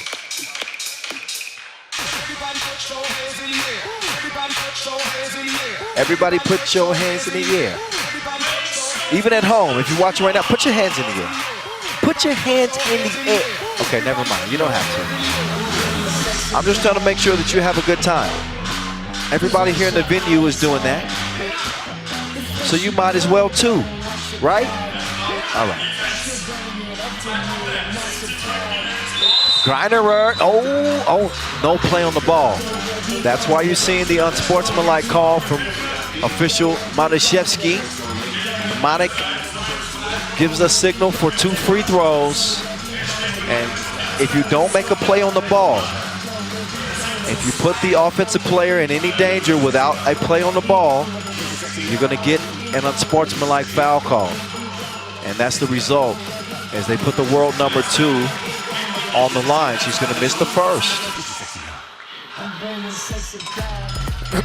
Excuse me. Let me clear my throat. Okay. 7-4. Oh, wait a minute. Stop it. That's swatted. Crisper will give it up. Somebody else try to shoot, please. Fuchs Robertson, too long. Deg Bion, a member of the Dusseldorf Zoos in the women's series. She's the new ad, one of the 2 new ads on this German team. Oh, Brunkhorst couldn't make it happen. That rebound is snatched by Greinerer. She turns around and misses the shot. Koenig will have it for Austria. We have a whistle.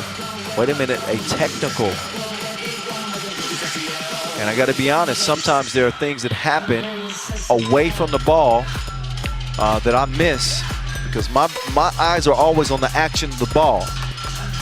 So apparently, Greinerer is called for a flop, hit with a technical.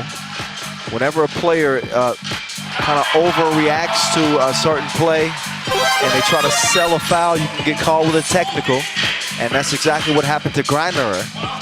So a free throw is the result, and it's made. 5-7, 2-point difference. Long ball, ricochets off the iron. Deg Bion will check out. Again, a member of the Dusseldorf. Oh, she's not checking out. She's in. My bad.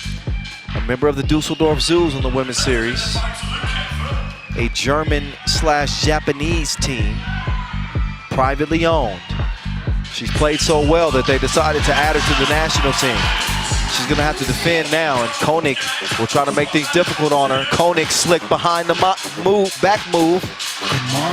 Eventually, I'm going to get my words right. Can they get the shot right? No. Kicked out. Brunkhorst all day long. She'll pass it up. Brunkhorst can shoot that. Why not? Pull the trigger. She doesn't. They're smarter than I am. They take the easy bucket. Deg Bion with position. She puts it up and in as the Germans assume a 3-point advantage.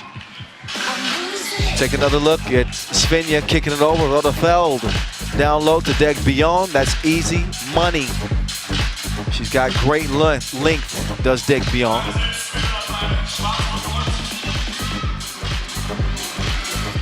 So does Greinerer.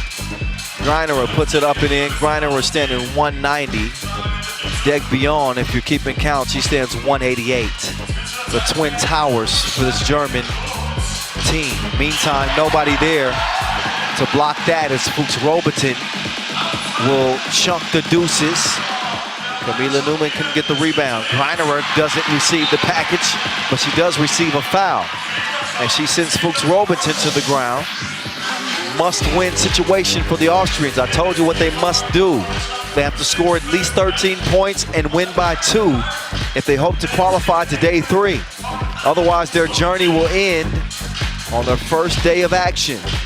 Back to it we go. Crisper, no ma'am. That's swatted by Brunkhorst. I got a feeling that tonight's gonna be a good. It is a good night. That was a good move, but not a great shot. Came up short. 9-6 it will stay for the moment. Broomkhorst redirects. Greinerer will set her sights on a two-piece. She was seeing double, but she did not see it clearly. Oh, nice move, Koenig. Oh, left her like a bad relationship. You don't make me happy no more. 9-7. It is Broomkhorst's dime drop to Greinerer, who continues to count it up.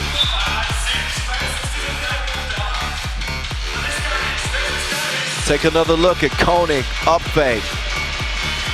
She is quick. Now Rotherfeld, nope, that's broken up, good defense. That's poked away, Koenig, wild shot at the rim. Credit Greinerer for the defense. Now Greinerer wanted to hand it off to Rotherfeld, but there's a foul away from the ball. Austria has 6, Germany has 3. 3:45 left in this contest. In a 3-point game, Austria has a shot here. But again, not only do they need to take the lead, they have to win this game by 2 points. If they don't, Austria's run, at least for the women, will be done. The Austrian men will be playing tomorrow.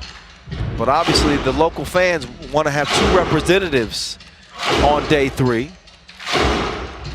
This is a battle for European supremacy. Broomkhorst will kick it over to Rotherfeld, down to Degbion. Let her eat. Degbion stepping on up. Fuchs Robertson missed the crib. These are the plays that for Austria you have to have, because Germany will make you pay. They don't make them pay that time, but Degbion does get the offensive rebound. Now it's Broomkhorst's turn, and they will pay. The toll is a 2-piece. 13-7, Germany in control.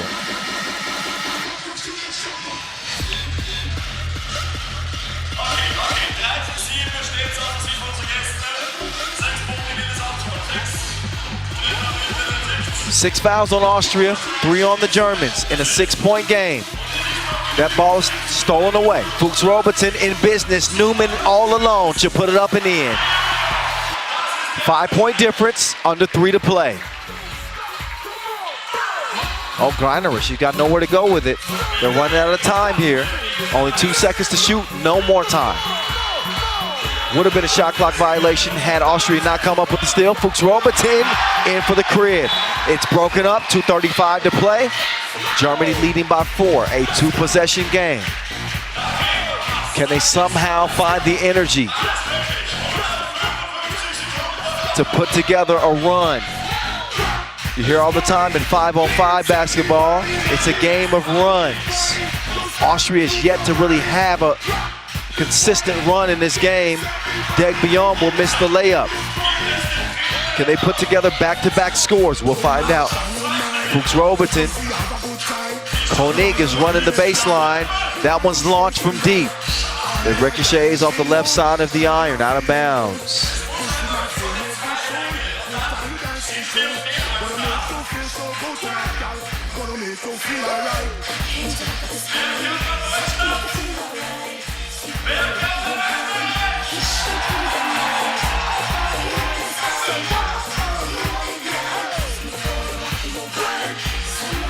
Oh, the layup is missed.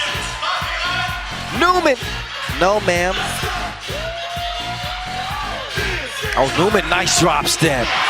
Finishes with the left. That's exactly what Austria need as they pull it within 3. Pool A coming down to this for the ladies. No answer for Greinerer. She's a telemarketer. Get it? Never mind. 2 is released. Off the iron it goes into Rotherfeld's hands. Rotherfeld gets it back. Rotherfeld.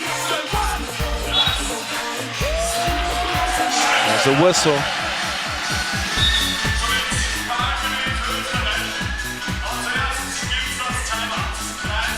No, couldn't have been a timeout there. You can't call a timeout in live action.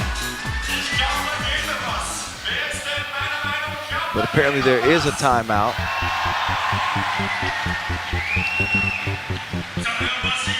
Well, it's 14-10. That I do know. Austria trailing by 4. As we'll get back to it. It's broken up.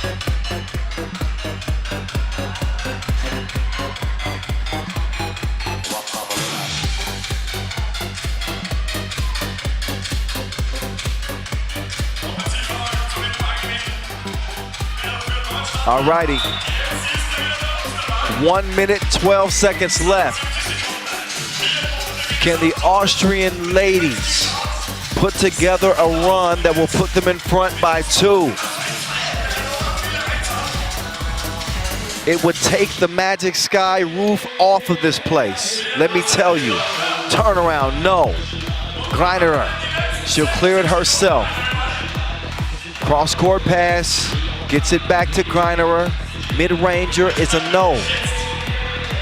Straight on 2. No, that's also missed. Austria's got to find a way to put the cookie in the cup. They are not doing it, but here they go. There we go. There's a score. They pull within 3, but only 38 seconds left. The Germans are smart. They're going to use clock. They're going to take smart shots. What a nice pass from Brunkhorst. Long rebound out of bounds, but 27 seconds exactly remain in this game. So Austria not out of it, but it is going to take not a miracle, but it is certainly improbable at this point in the game.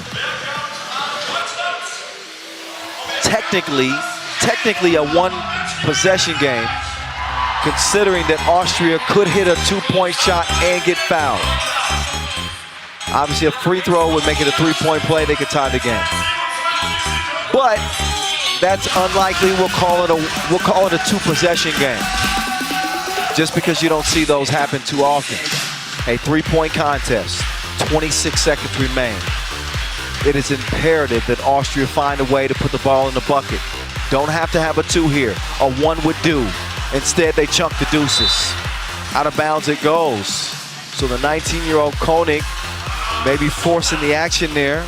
Might have had a chance to hit Fuchs Robertson underneath. Now it's down to 21 seconds. This is a 2-possession game right now. It's Deg Beyond. If you're Germany here, you use clock. That's what you do. Use as much clock as possible. Put a shot up late. You don't care if you make it or miss it. They miss it. Ball over to Austria, but only 6 seconds remain. The math is simple. They get the score, but they won't have enough time. That's it. The final horn will sound. Austria, they go winless in their first Europe Cup campaign. As Germany go undefeated.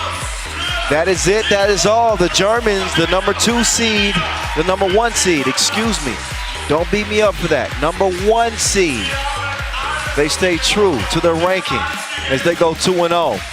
And they dispel the Austrians 14-12 in a close game. Hard-fought battle for Team Austria for the women. But this one was not meant for them to get the W.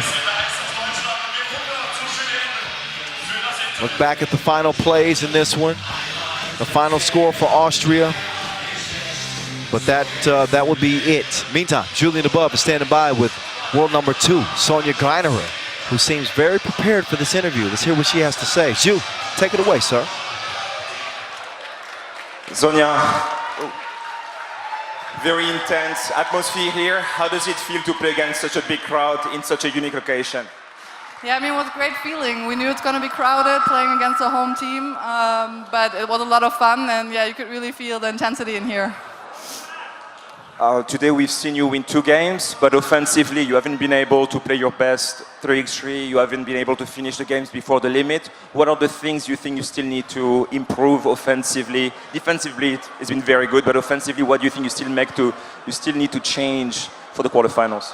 Yeah, I think we still have to work on our rhythm, getting our rhythm shots, being confident to knock down our rhythm shots, and just to get more into the flow. We came here with a little bit different roster than usually, and we have to get used to it.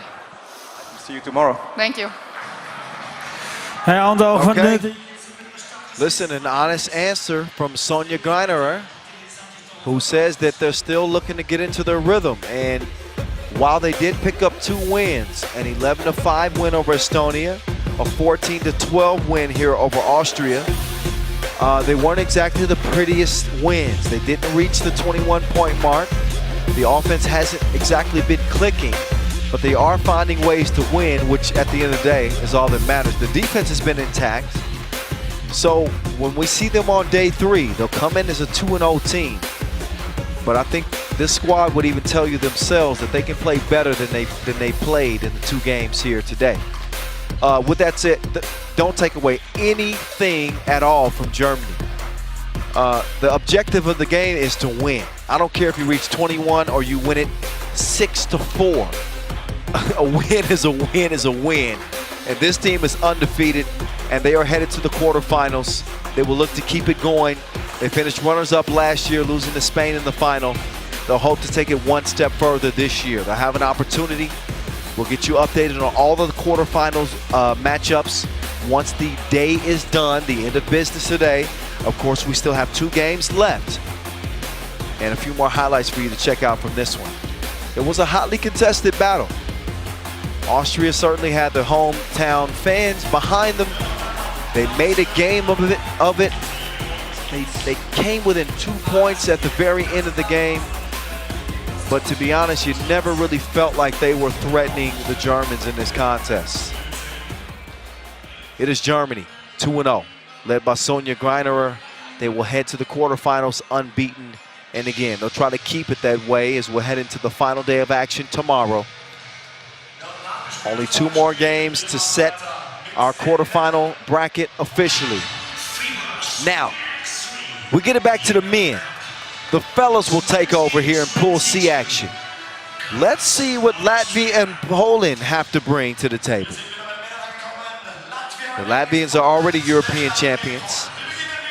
You think they're satisfied? Not at all.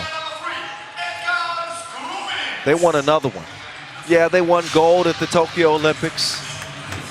I think that's a lifetime achievement. But they still got some unfinished business here in 3x3. Here at the Europe Cup, you see Egers Krumans, the ultimate warrior. He will take the court first. He looks ready to go.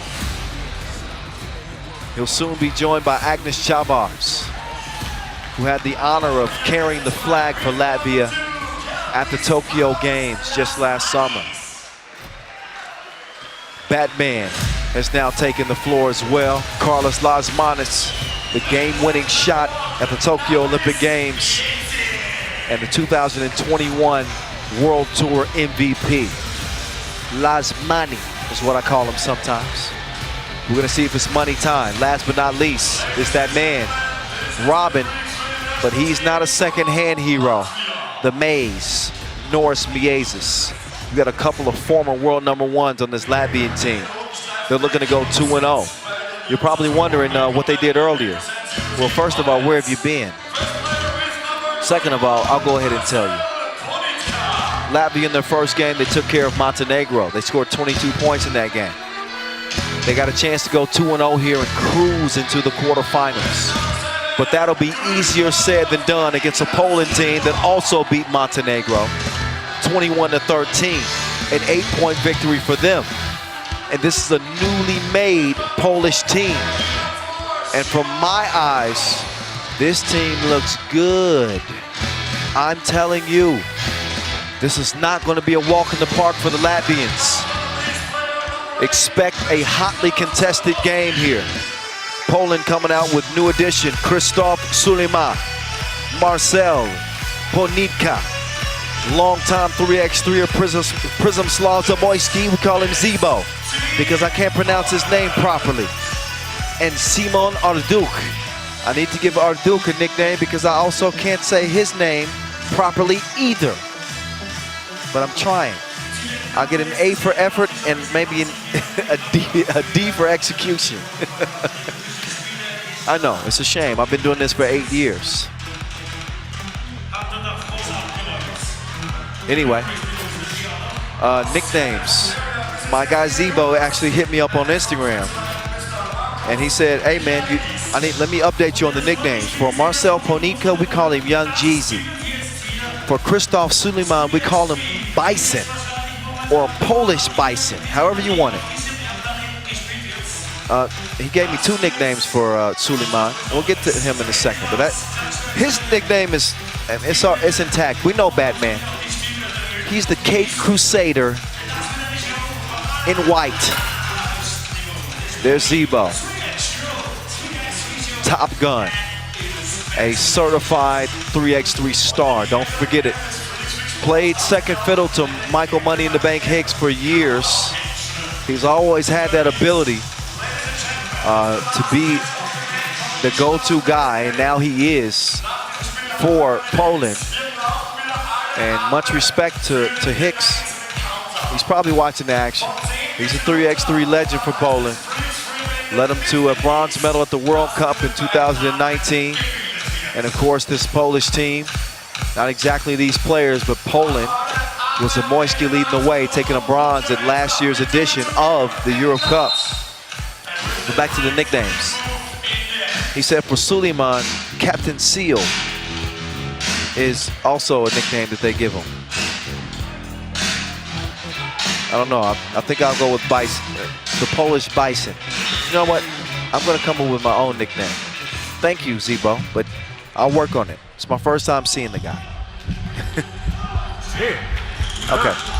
8, 7, 6, 5, 4, 3, Okay, countdown's over. Game on. The Miezes. Oh, a quick foul. You don't want that if you're Poland, because you know that Latvia is really going to put the pressure on you anyway. Got to be very, very wary, or leery, I should say, of the foul situation. It can make or break you. Chavars, quick release, late in the shot clock, touches nothing. Ball will go over to the poles. Should let you know about the head-to-head between these two teams. Latvia holds the, no, Poland, excuse me. Poland holds the edge 4-3.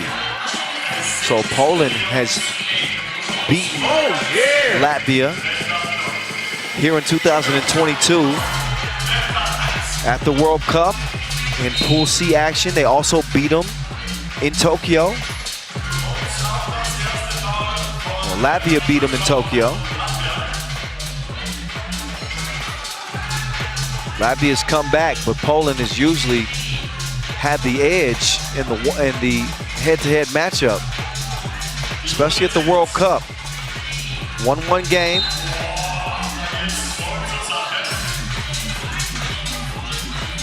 Very early. Impressive beard on Szymon Arduk. He's been putting his minerals and oils on his chin. So I give analysis not only on the game, but on their physical appearance as well. You see Miezes with the buzz cut. I like your cut, G. Nice fade. Krumins making the move. Wait a minute. Wait 1 second. A whistle off the ball on Latvia. They'll give it over. I think he traveled with it. Miezes. Got a hand on it. Slim Shady. Oh, Pontica. Nope, missed it. Las Manes on point like a widow's peak. There's a foul on the baseline. Miezes gets whistled. Off the miss, you see Miezes quickly getting into Las Manes. That lefty stroke is the real deal. If you don't know, you better ask somebody. This Latvian team won gold at the Europe Cup in Amsterdam in 2017. I remember. They were young men then. Now they're grown men, Olympic champions. Miezis, he's fouled by Arduk. Arduk will check out, Miezis will check it up, top of the key.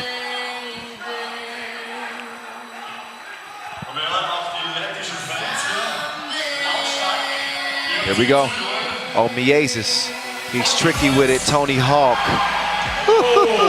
Lets it fly, splash. Miezis is so dangerous with that ball in his hand. Bontica. Oh, man, how did he manage to get that pass on the inside?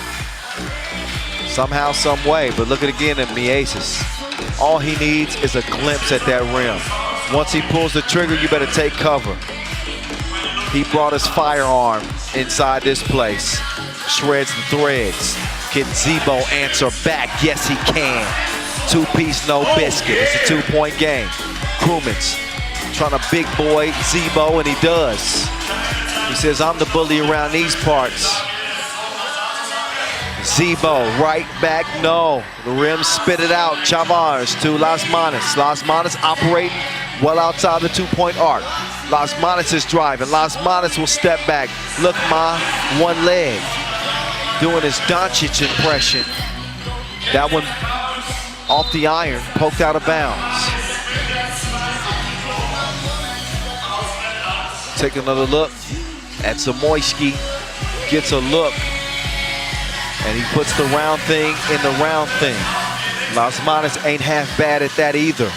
Miezis now with Arduk trailing. Miezis turns. Man, that dude is quicker than your first time. 8-3.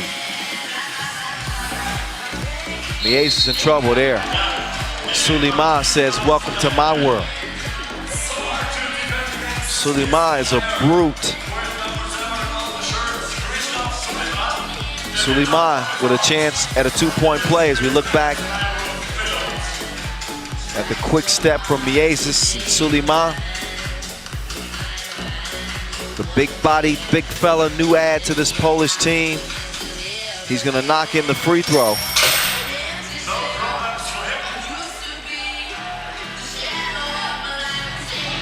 Oh, Las Manos lost him behind the back. Miezis to Las Manos, the shorty.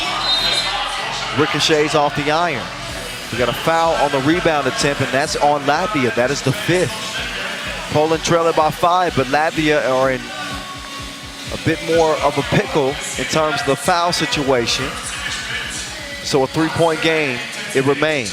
Only one more foul to give for the Latvians. Pull up, baseline. Too strong. Chavars tracks it down. Krumens looks off the defender. Look at that. FaceTime. It's 10-5, Latvia. Zebo, no. Krumens comes down with the rebound. Miezis now. He'll try to clear it. But he's fouled. As Ponitka was too aggressive defensively there. I can understand trying to defend, but what I can't understand is fouling before the offensive team actually clears the possession. You know, let them clear it and then lock up. It's a lesson learned.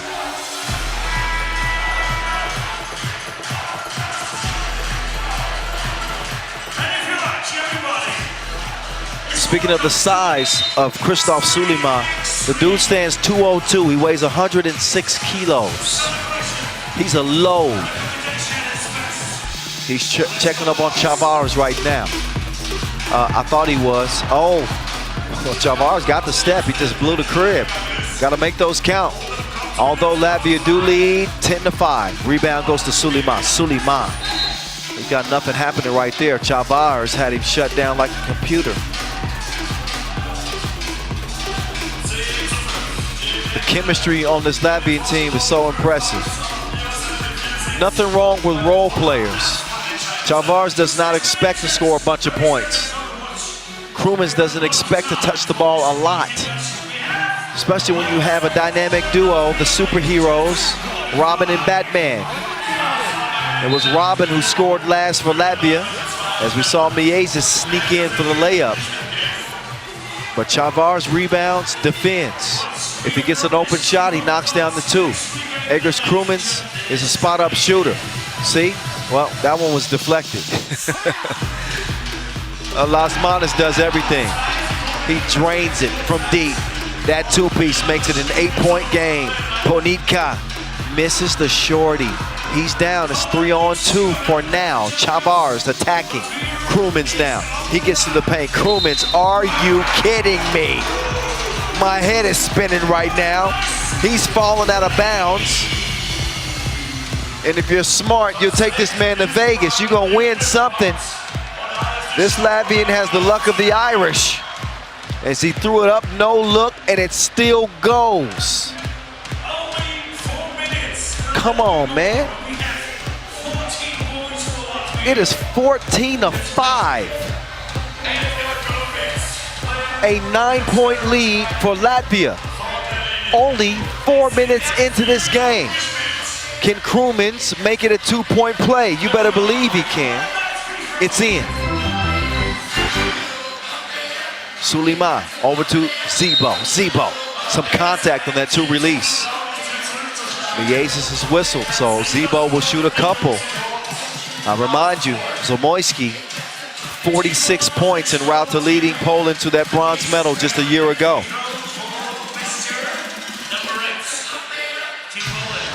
He's certified.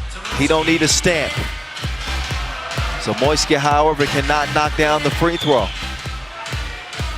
Plays for Warsaw Lotto on the Pro Tour.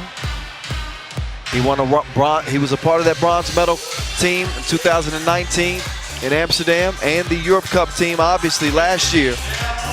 With 42 international caps, he's able to make the second free throw, but they trail it by 9. And Norris Miezis, the Maze, has him lost with no way home. 10-point difference. This game, this lead has swollen up like a beer belly. Las Manas over to Miezis, up fake.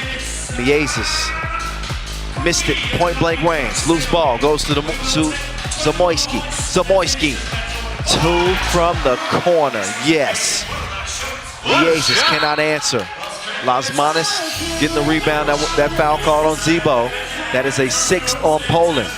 Both teams with 6 apiece, but Latvia with a comfortable 16-8 advantage. 5:09 to play. Las Manas to Chavars. Chavars back to Batman. Offensive foul called on Las Manas as he was trying to clear some space with that right hand.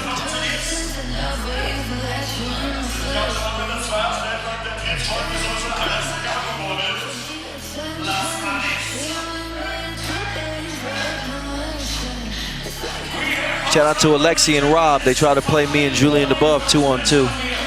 And we came back and stole it from them. Somebody was hot. I ain't gonna say who that was. Never mind that. Back to the game. Suleiman up and in. 7-point lead for the Latvians. Miezis crossed him. Missed it at the rim. The tip attempt rather from Suleiman to Arduk is mishandled. Take another look. Suleiman was not even, or Arduk was not even looking for it. So they mismanaged that possession. Chavars, he's got a hold on it. Las Manas moving to the left.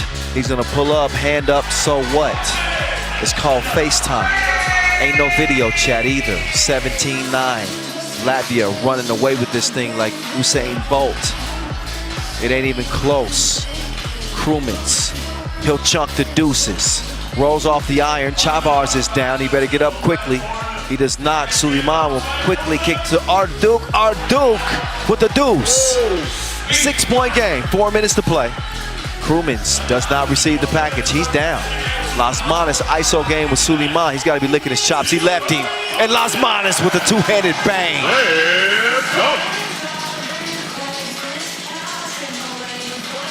Arduk step back. Oh yeah. Finds his target that time. But an 18-13 game, Las Manas hit him with the hezzy. Just changed the pace slightly. Zebo, it's a no. Latvia can win it. Chavars, why not? He calls game from the top of the key. Agnes Chavars' jumper is smooth as caviar. And that's it. Latvia go 2-0 as they win it by 8 over Poland. They are looking strong heading into the quarterfinals. Poland will be there, but it will not be without a blemish to their record. 21-13 is how it ends. Latvia looking quite comfy as they get ready to head to the quarterfinals. Meantime, center court, we got Julian above standing by. He's got Robin, AKA The Maze. His government name is Norris Miezes. That man is in front of the mic as we get into Julian above. Jules, take it away. FIBA 3x3 interview. Now, we saw the Polish team against Montenegro. They played really, really well. We thought it would be a very close game, and it wasn't. How happy and proud are you of the performance of your team? Our coach did a very good job in homework against Poland, and we will stick the plan, and that was the result, the win. For a few months, you had to play without Carlis, without Lasmanis. How does it feel to be reunited, you and Carlis? It's a different game with Carlos, and I'm happy that he's back, and I can enjoy the game with him as the 10 of them. 10. See you in the quarterfinals. Thank you very much. Now we see you tomorrow in the quarterfinals. Yes, sirree. We will see them in the quarterfinals. And if you're listening from Latvia, La List. Das ist Wahnsinn, was Here's das how they got Spiel it war. done. As they made victims of Poland. I thought this would be a close game. I thought wrong. An 8-point difference in 3x3 is, yeah, it's a blowout. And that's because of shots like that. Norris Miezes is the real deal. No Holyfield. Robin playing his role on this team. Zebo did have his stroke going, but Latvia, as I mentioned before, I saw this team come of age, so to speak, in 2017 when nobody knew who they were. 5 years later, they are the creme de la creme. They're right up there with Serbia when you talk about the two favorites in this tournament. And this is why. They have the dynamic duo of Miezes and Lasmanis who can essentially get a bucket whenever they want. They put the pressure on Poland. They were fighting an uphill battle almost from the outset. And it's so difficult to contend with guys that make contested shots and they make open shots. So as the lead began to get bigger, there's Chavars. Pick your poison. Who you want it from? Lasmanis, Miezes, Chavars, Krumins. They run away with this one. An 8-point victory for Latvia. We'll see them in the quarterfinals. One last game that will officially determine our quarterfinal bracket here at this 2022 edition of the Europe Cup. It comes down to the ladies. I'm gonna sing again. Oh, it's ladies' night and the feel is right. All right, just a little bit. It is nighttime and the ladies have taken center stage. The show is theirs. The show is theirs. It comes down between the Netherlands and Spain. Both winners in their opening competitions against Portugal. 21-14 for the Netherlands over Portugal. And for Spain, it was 21-15. Portugal's out. Both of these teams are in. This will decide the 1 seed. Spain and Netherlands. We've seen them consistently competing here at the national competitions. In terms of the head-to-head, Spain have been the more dominant team of recent. They hold a 5-3 edge dating back to 2014. But here in 2022, Spain beat them at the World Cup in the pool phase. Graz, Austria. But that's it here for 2022. In terms of international competitions, I think Spain also has the edge on the women's series as well. But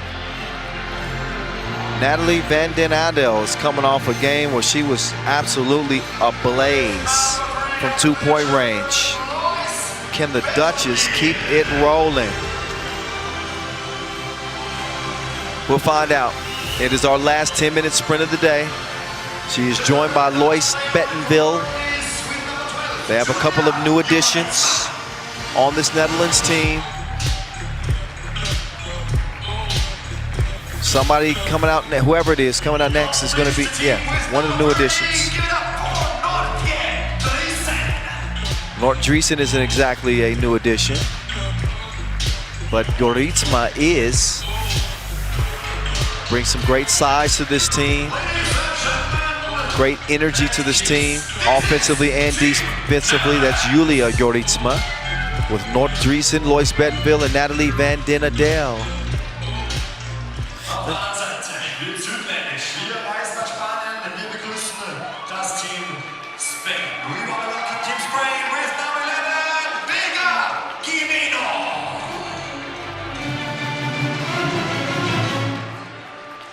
Okay, now here comes Spain. Vega Jimeno.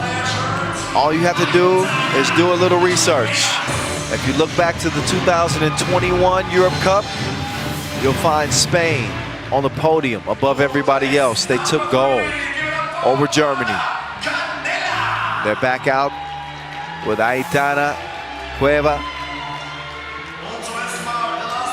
Marta Canea, and Sandra Igueravide, the reigning MVP. This will be a tough assignment for the Netherlands. But the Orange Lions are playing some of the best 3x3. If they can put it all together here, they may be able to pull off a shocker against the defending champs and give them a ton of confidence heading into the quarterfinals. Kyle Montgomery, AKA at 3x3 The Voice on Instagram, in your ear. I'll be narrating this thing all the way through until we hand out some medals tomorrow. Alex Talisainen and Cecilia Tot. They're excited, ready to officiate this last game. We've been putting in some work today.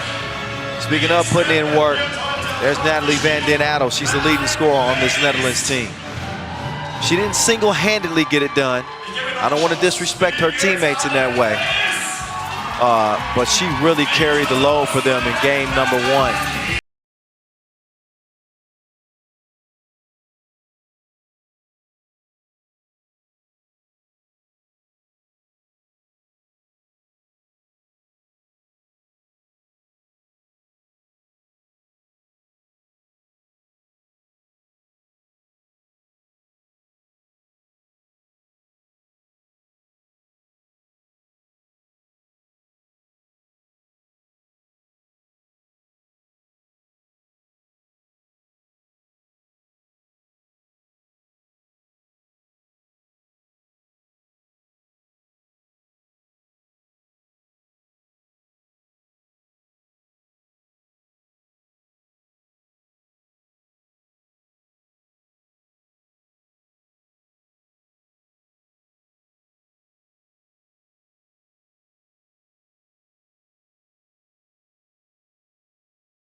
Van den Adel comes in with 10 points. She was a double-digit scorer in game number 1. Sandra Igueravide the same. She had 10 for Spain in their opening win over Portugal as well. The Stars, it is time to shine. Last game, day number 2. Pool play is over after this. Van den Adel, oh my goodness. She's picked up where she left off. She goes double Dutch to start this one off.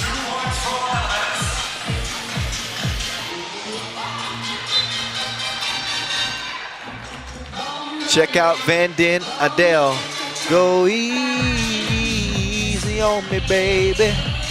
I'm still a child. Okay, I don't know the rest of the words. I didn't listen to the Adele album, but I know that song, kinda. It's not Adele anyway, it's Adele. But I won't let that go. I refuse. It's too good. 2-0, Netherlands. The Duchess gives it up. Oh, Joritsma. She misses the crib. Gotta have those against Spain. A whistle blown. And that one called against España.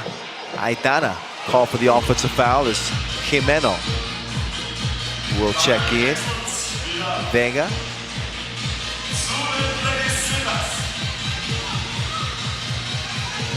Ganea defending. Look at the intensity up top. Their top priority is slowing down the Duchess. They know very well who the most dangerous Orange Lion is. They're going to try to take her out of the game as much as possible. Ganea now. She will swing it down low. Vega cannot hit the fadeaway. The Duchess has it poked away. Dreesen will track it down. 9 seconds to shoot. Dreesen swings it over. Joritsma to the Duchess. Van Den Adel. She's going to try the mid-range game this time. That one is off target. It's Ganea. Corrals the rebound. You get a V-Day. We call it swish now. I think you can see why. Oh, they pass it back and forth. Jimeno misses the crib. Now it's Igeta Vide's turn. She's got 7 to shoot. She'll take her time. Working on the Duchess. These are the top 2 players for each team. And she had her lost in the abyss. Misses the shot, tracks down the rebound. A fresh 12 to work with. Jimeno, top of the key. Dinero, it's money.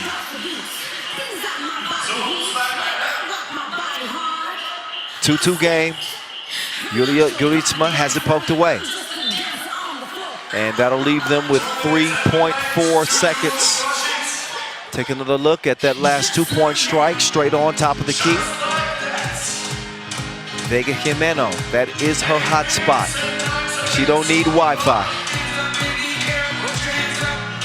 Almost 2 minutes in, and a 2-2 game. Dreesen to the crib. This will officially decide Pool C for the women and officially solidify our quarterfinal bracket as Aitana is fouled before the shot.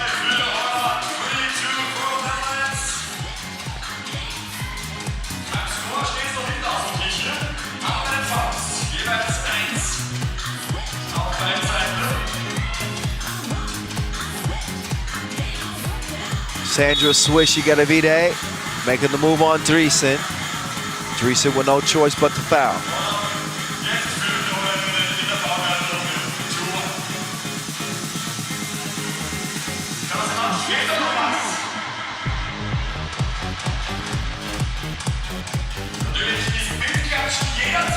Ganea to Jimeno. She just hit one from that spot. Did not get the same result this time, but the ball still finds its way back to España. Ganea. Ganea, runner, no, out of bounds. Jimeno hits the deck. Is that ball back over to the Orange Lions? So the Dutch will check it up top of the key. You can see the box out down low from Bettenville.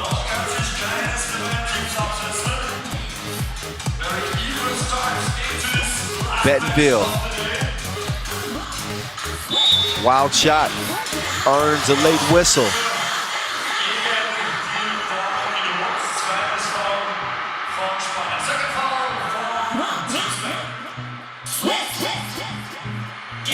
Shooting foul for Lois Bettenville.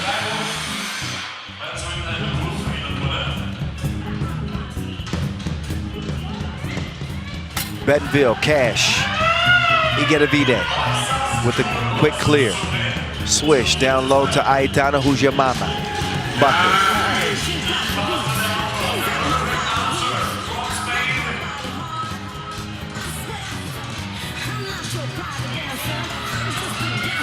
Oh, Joritsma tied up. Smart defensive play for Igeta Vide. She gets a hand in there and earns the possession here for España. North Dreesen Good defender. We're gonna see how good. Let's see if she can stick with Igaravide. It's Jimeno missing the crib.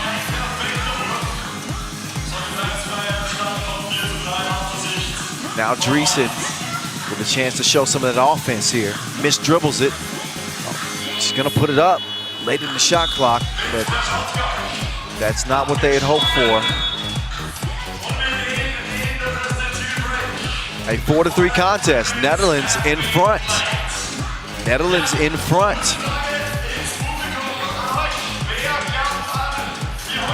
Take a look at Van Den Adel. Of course, she got this game started with this two-piece.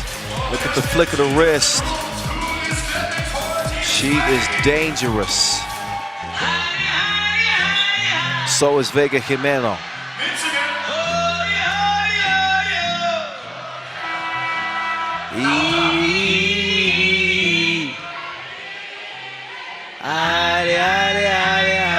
Okay, I'm sorry. I'm getting involved with whoever the MC is. Sometimes I become a fan. 4-3. Igaravide missed it.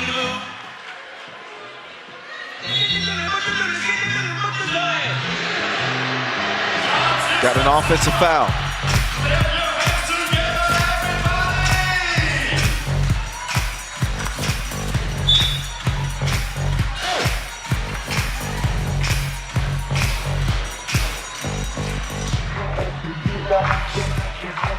Oh, excuse me, Spain ball, my bad. 3 fouls on Netherlands. Aitana drops it off. Vega couldn't make it. Dreesen trying to add to this Netherlands lead.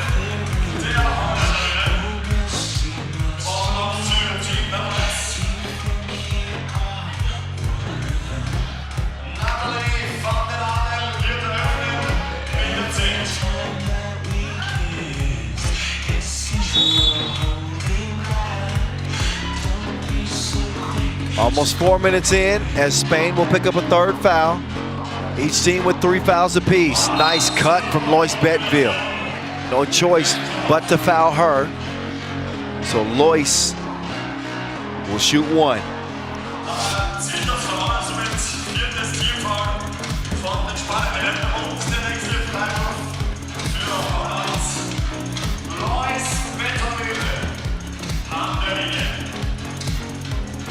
Lois Lane, no. Free throw goes begging. Igaravide, swish. 5-4. Jorisma is down. She hit her elbow. Apparently, you know, sometimes that's painful. If you hit that funny bone, it ain't nothing to laugh at. That hurts. Igaravide putting hurting on them from deep.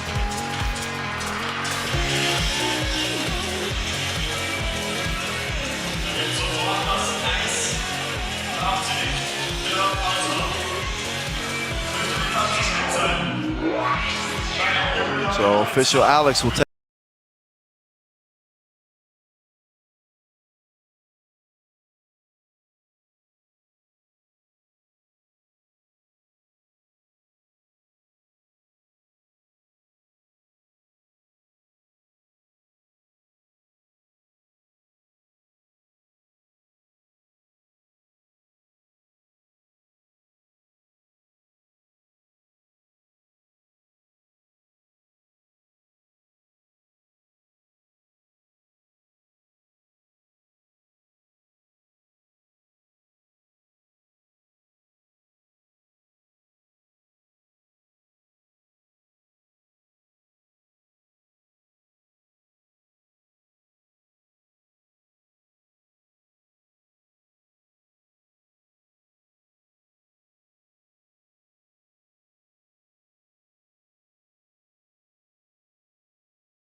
Bettenville, she swung her elbows. with no regard for the defender. This isn't 1980s basketball where you can do that. But I do like the aggression. But keep those elbows tucked in. Technical free throw is knocked down. Gives Spain a 2-point edge for the moment. 5:40 to play. Game number 12 of 12. This will cap pool play.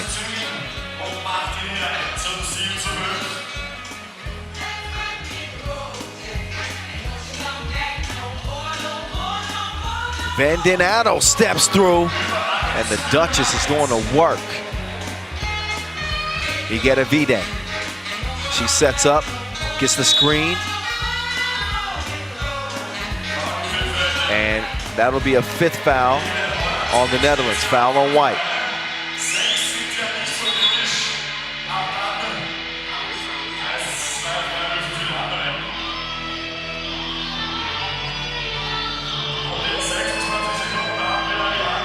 There's Aitana, waiting for Igedevide to come around.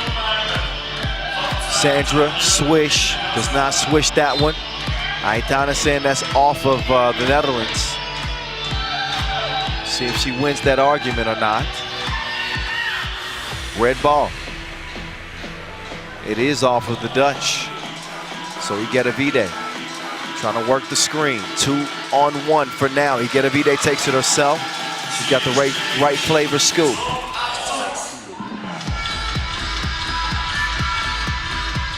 Look at Bettenville fighting her way to the bucket. She's held up. That foul is called on Jimeno. She's got absolutely no argument there. She says, yeah, you caught me. You caught me. A 6th on España. Exactly at the 5-minute mark. Midway through this 10-minute sprint, the final one of day number 2. Van Den Adel, look at that move. Are you kidding me? She didn't share the choreography with the Spaniards. Canea trying to get rid of the Duchess. Canea comes up empty. The Duchess tips it over to Lois Bettenville. Bettenville back to Van Den Adel. Van Den Adel driving, kicking it to Bettenville. Bettenville makes her move. She's got a clear look for 2. No, missed it. Got me excited for no reason. Jimeno, she decides to clear it herself. They got 6 seconds to shoot. They better get it to, yeah, Canea, she got it. Canea, quick move, missed the layup. Spain's lead stays at 1 for now. Van Den Adel operating from outside the 2-point arc. Van Den Adel with the adjustment in the air. She's a certified bucket. 8-8 game. 4:06 to play. When the stakes get high, the stars elevate their game, and Van Den Adel continues to deliver. Here's Van Den Adel, decides to give it up. Nort Driesen from deep, no. Igedevide gives it up, slick move. Nice recognition from Aitana to feed her. Aitana goes down to get it. She better pass it quickly before she gets tied up. She's not tied up yet, manages to get it to Igedevide. They got 4 to shoot though. Sandra to Aitana. She put her own spin on things and finishes off the glass. The Duchess now. The Duchess chunks the deuces. Not that time. It's knocked out of bounds. I believe that's going to be off of the Netherlands. TV timeout, 3:21 left. Our last TV timeout. As you see Igedevide score, and then the swipe from behind, the hustle from Aitana. Aitana manages to keep it away from Juritsma, gets it to Igedevide, which allows Igedevide to feed it back to Aitana. A beautiful sequence. Aitana rewarded for that hustle play. That's what you like to see. 10-8. España in front of the Netherlands. Both teams 1-0. Both teams headed to the quarterfinals. But only one team can win this one.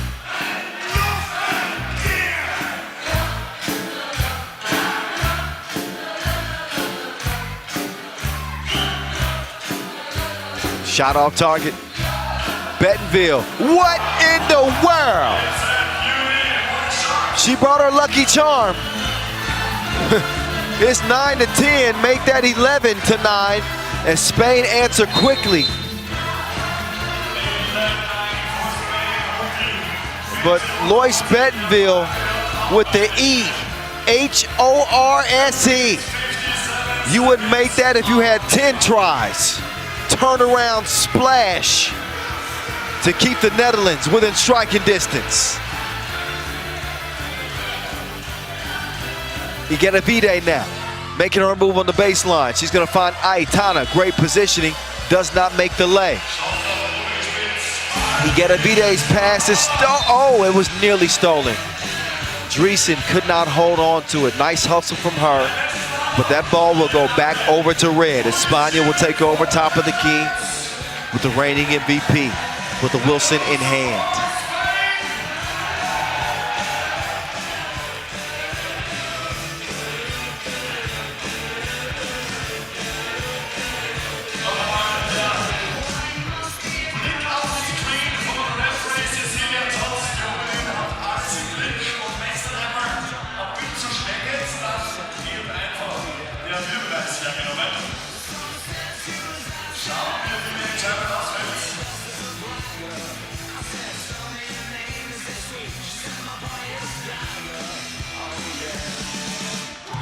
All right, let's get back to it, shall we?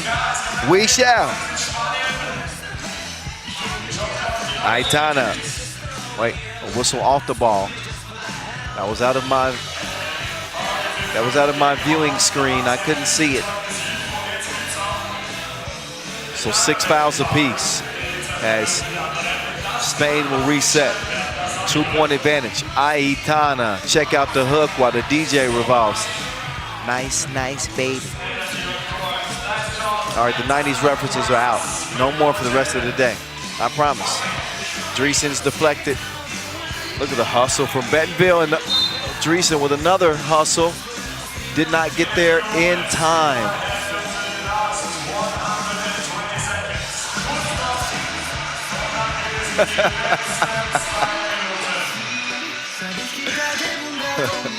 (12-9). Shout out to Ovidio on the camera work. Ovidio working hard. I see you down there, Ovi. 2:07 left.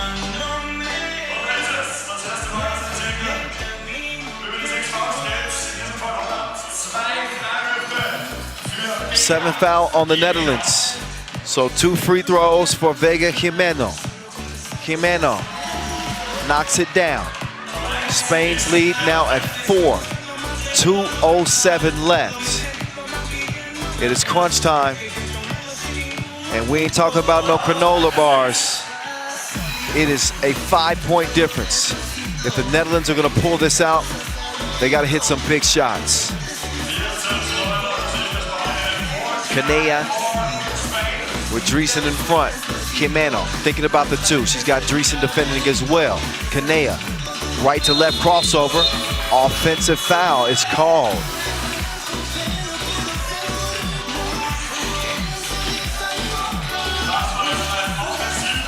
Taking a look at Kanea. Good defense there from Dreesen, getting to the spot. Van Den Adel, mid-range assassin. The Duchess continuing to get buckets. Kanea on the run. Down to Aitana. Aitana licking her chops. Oh, but she misses that layup strong. That's normally one she'll make. The Duchess has that pass broken up. That's by Igedavide. Igedavide protecting that rock with Dreesen trying to get a steal. Igedavide drops it off to Aitana. Tougher shot this time. It's a miss as well, but she's able to clean up her own mess. Dreesen swings it back to Joritsma. Joritsma, no, look good. She's gonna follow her own shot. That will make it a 4-point game. Kanea now. Neither team can foul without free throws. Oh, Sandra swish Igedavide. She likes nylon. It's her favorite fabric. No defense necessary there. Spain enjoying a 5-point advantage. Swish, putting another one up. That one nicks the rim as the Duchess will clear it. Expect the Duchess to put one up here. I would expect it. Slick move behind the back. She lost the defender. You can find Aitana in the lost and found. 17 of 14, thanks to the Duchess. The Netherlands are within 3, but only 12 seconds remain. Spain looked to be well en route to getting a win here, especially after that. Aitana will give them the bucket that will seal this win, although Dreesen does hit the two-piece. A good game, but only one could win it. Only one could stay undefeated, and that is España. 18 to 16, excuse me. Spain win it. The defending champs stay unbeaten, but a hell of a game to cap the day. Credit to both of these teams. We'll see them both in the quarterfinals tomorrow. But a few last looks at the final buckets.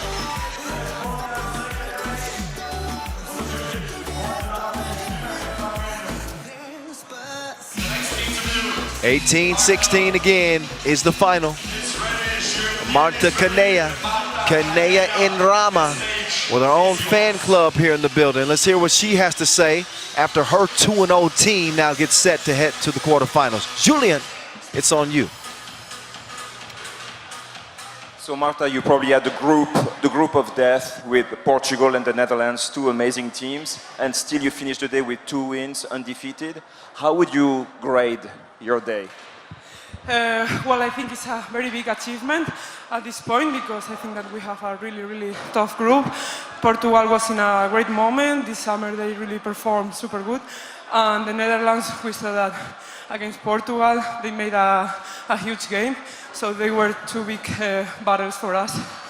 Marta, you have some explanation to do. Behind you we can see a flag. It says Canea and Rama. Can you explain? Well, I think that you should ask the boys.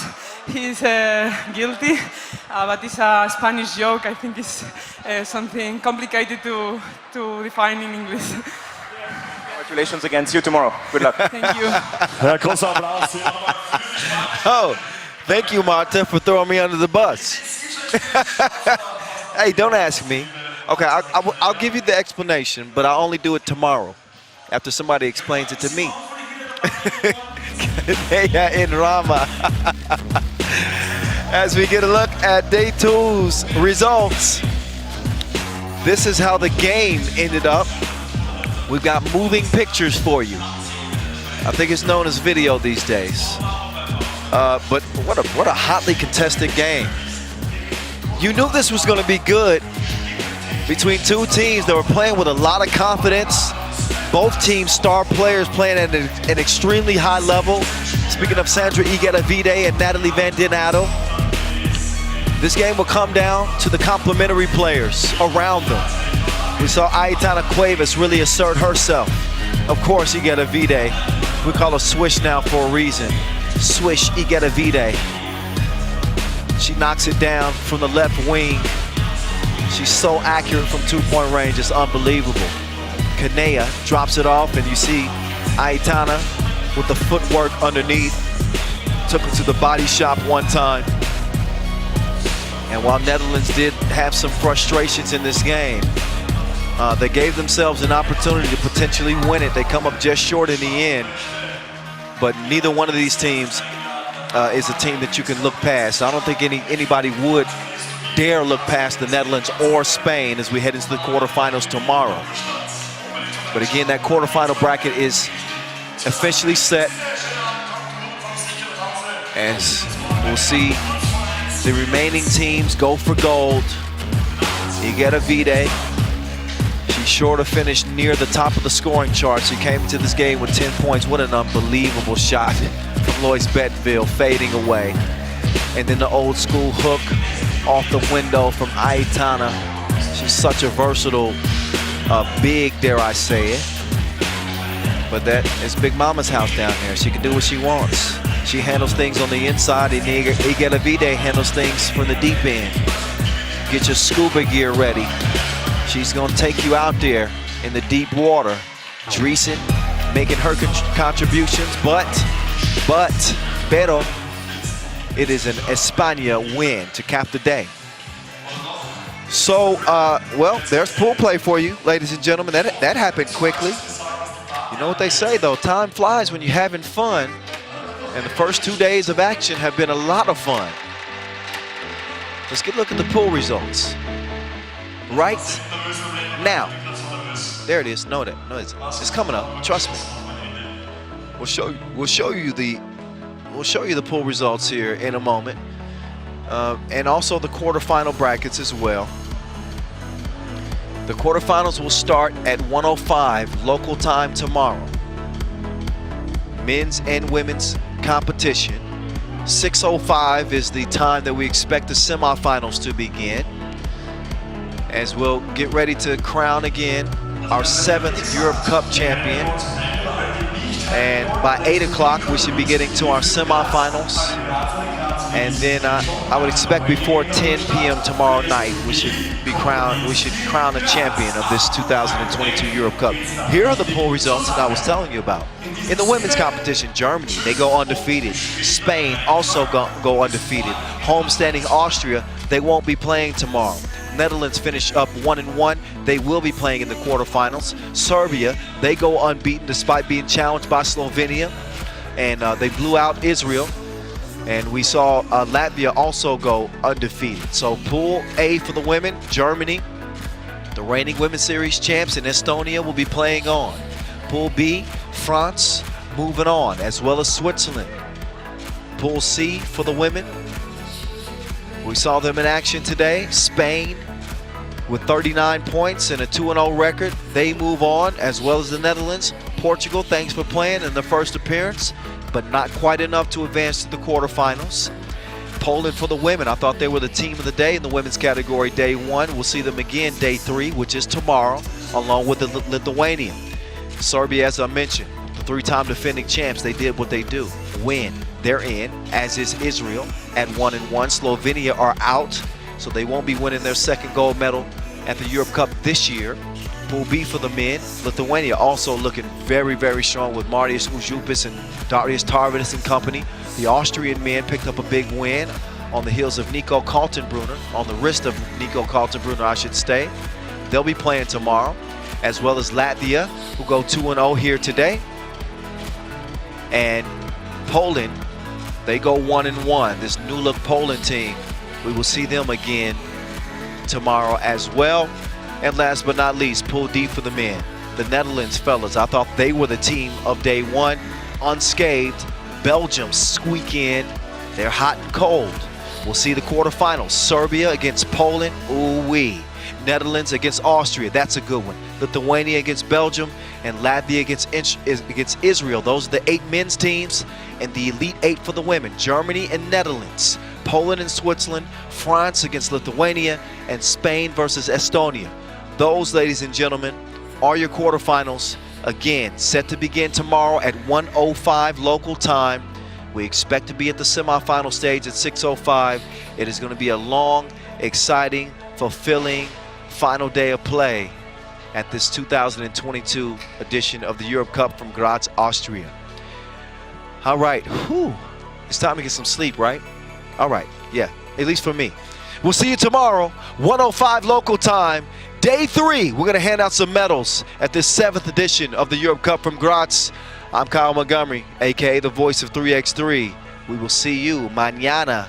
Get ready. It's going to be a doozy.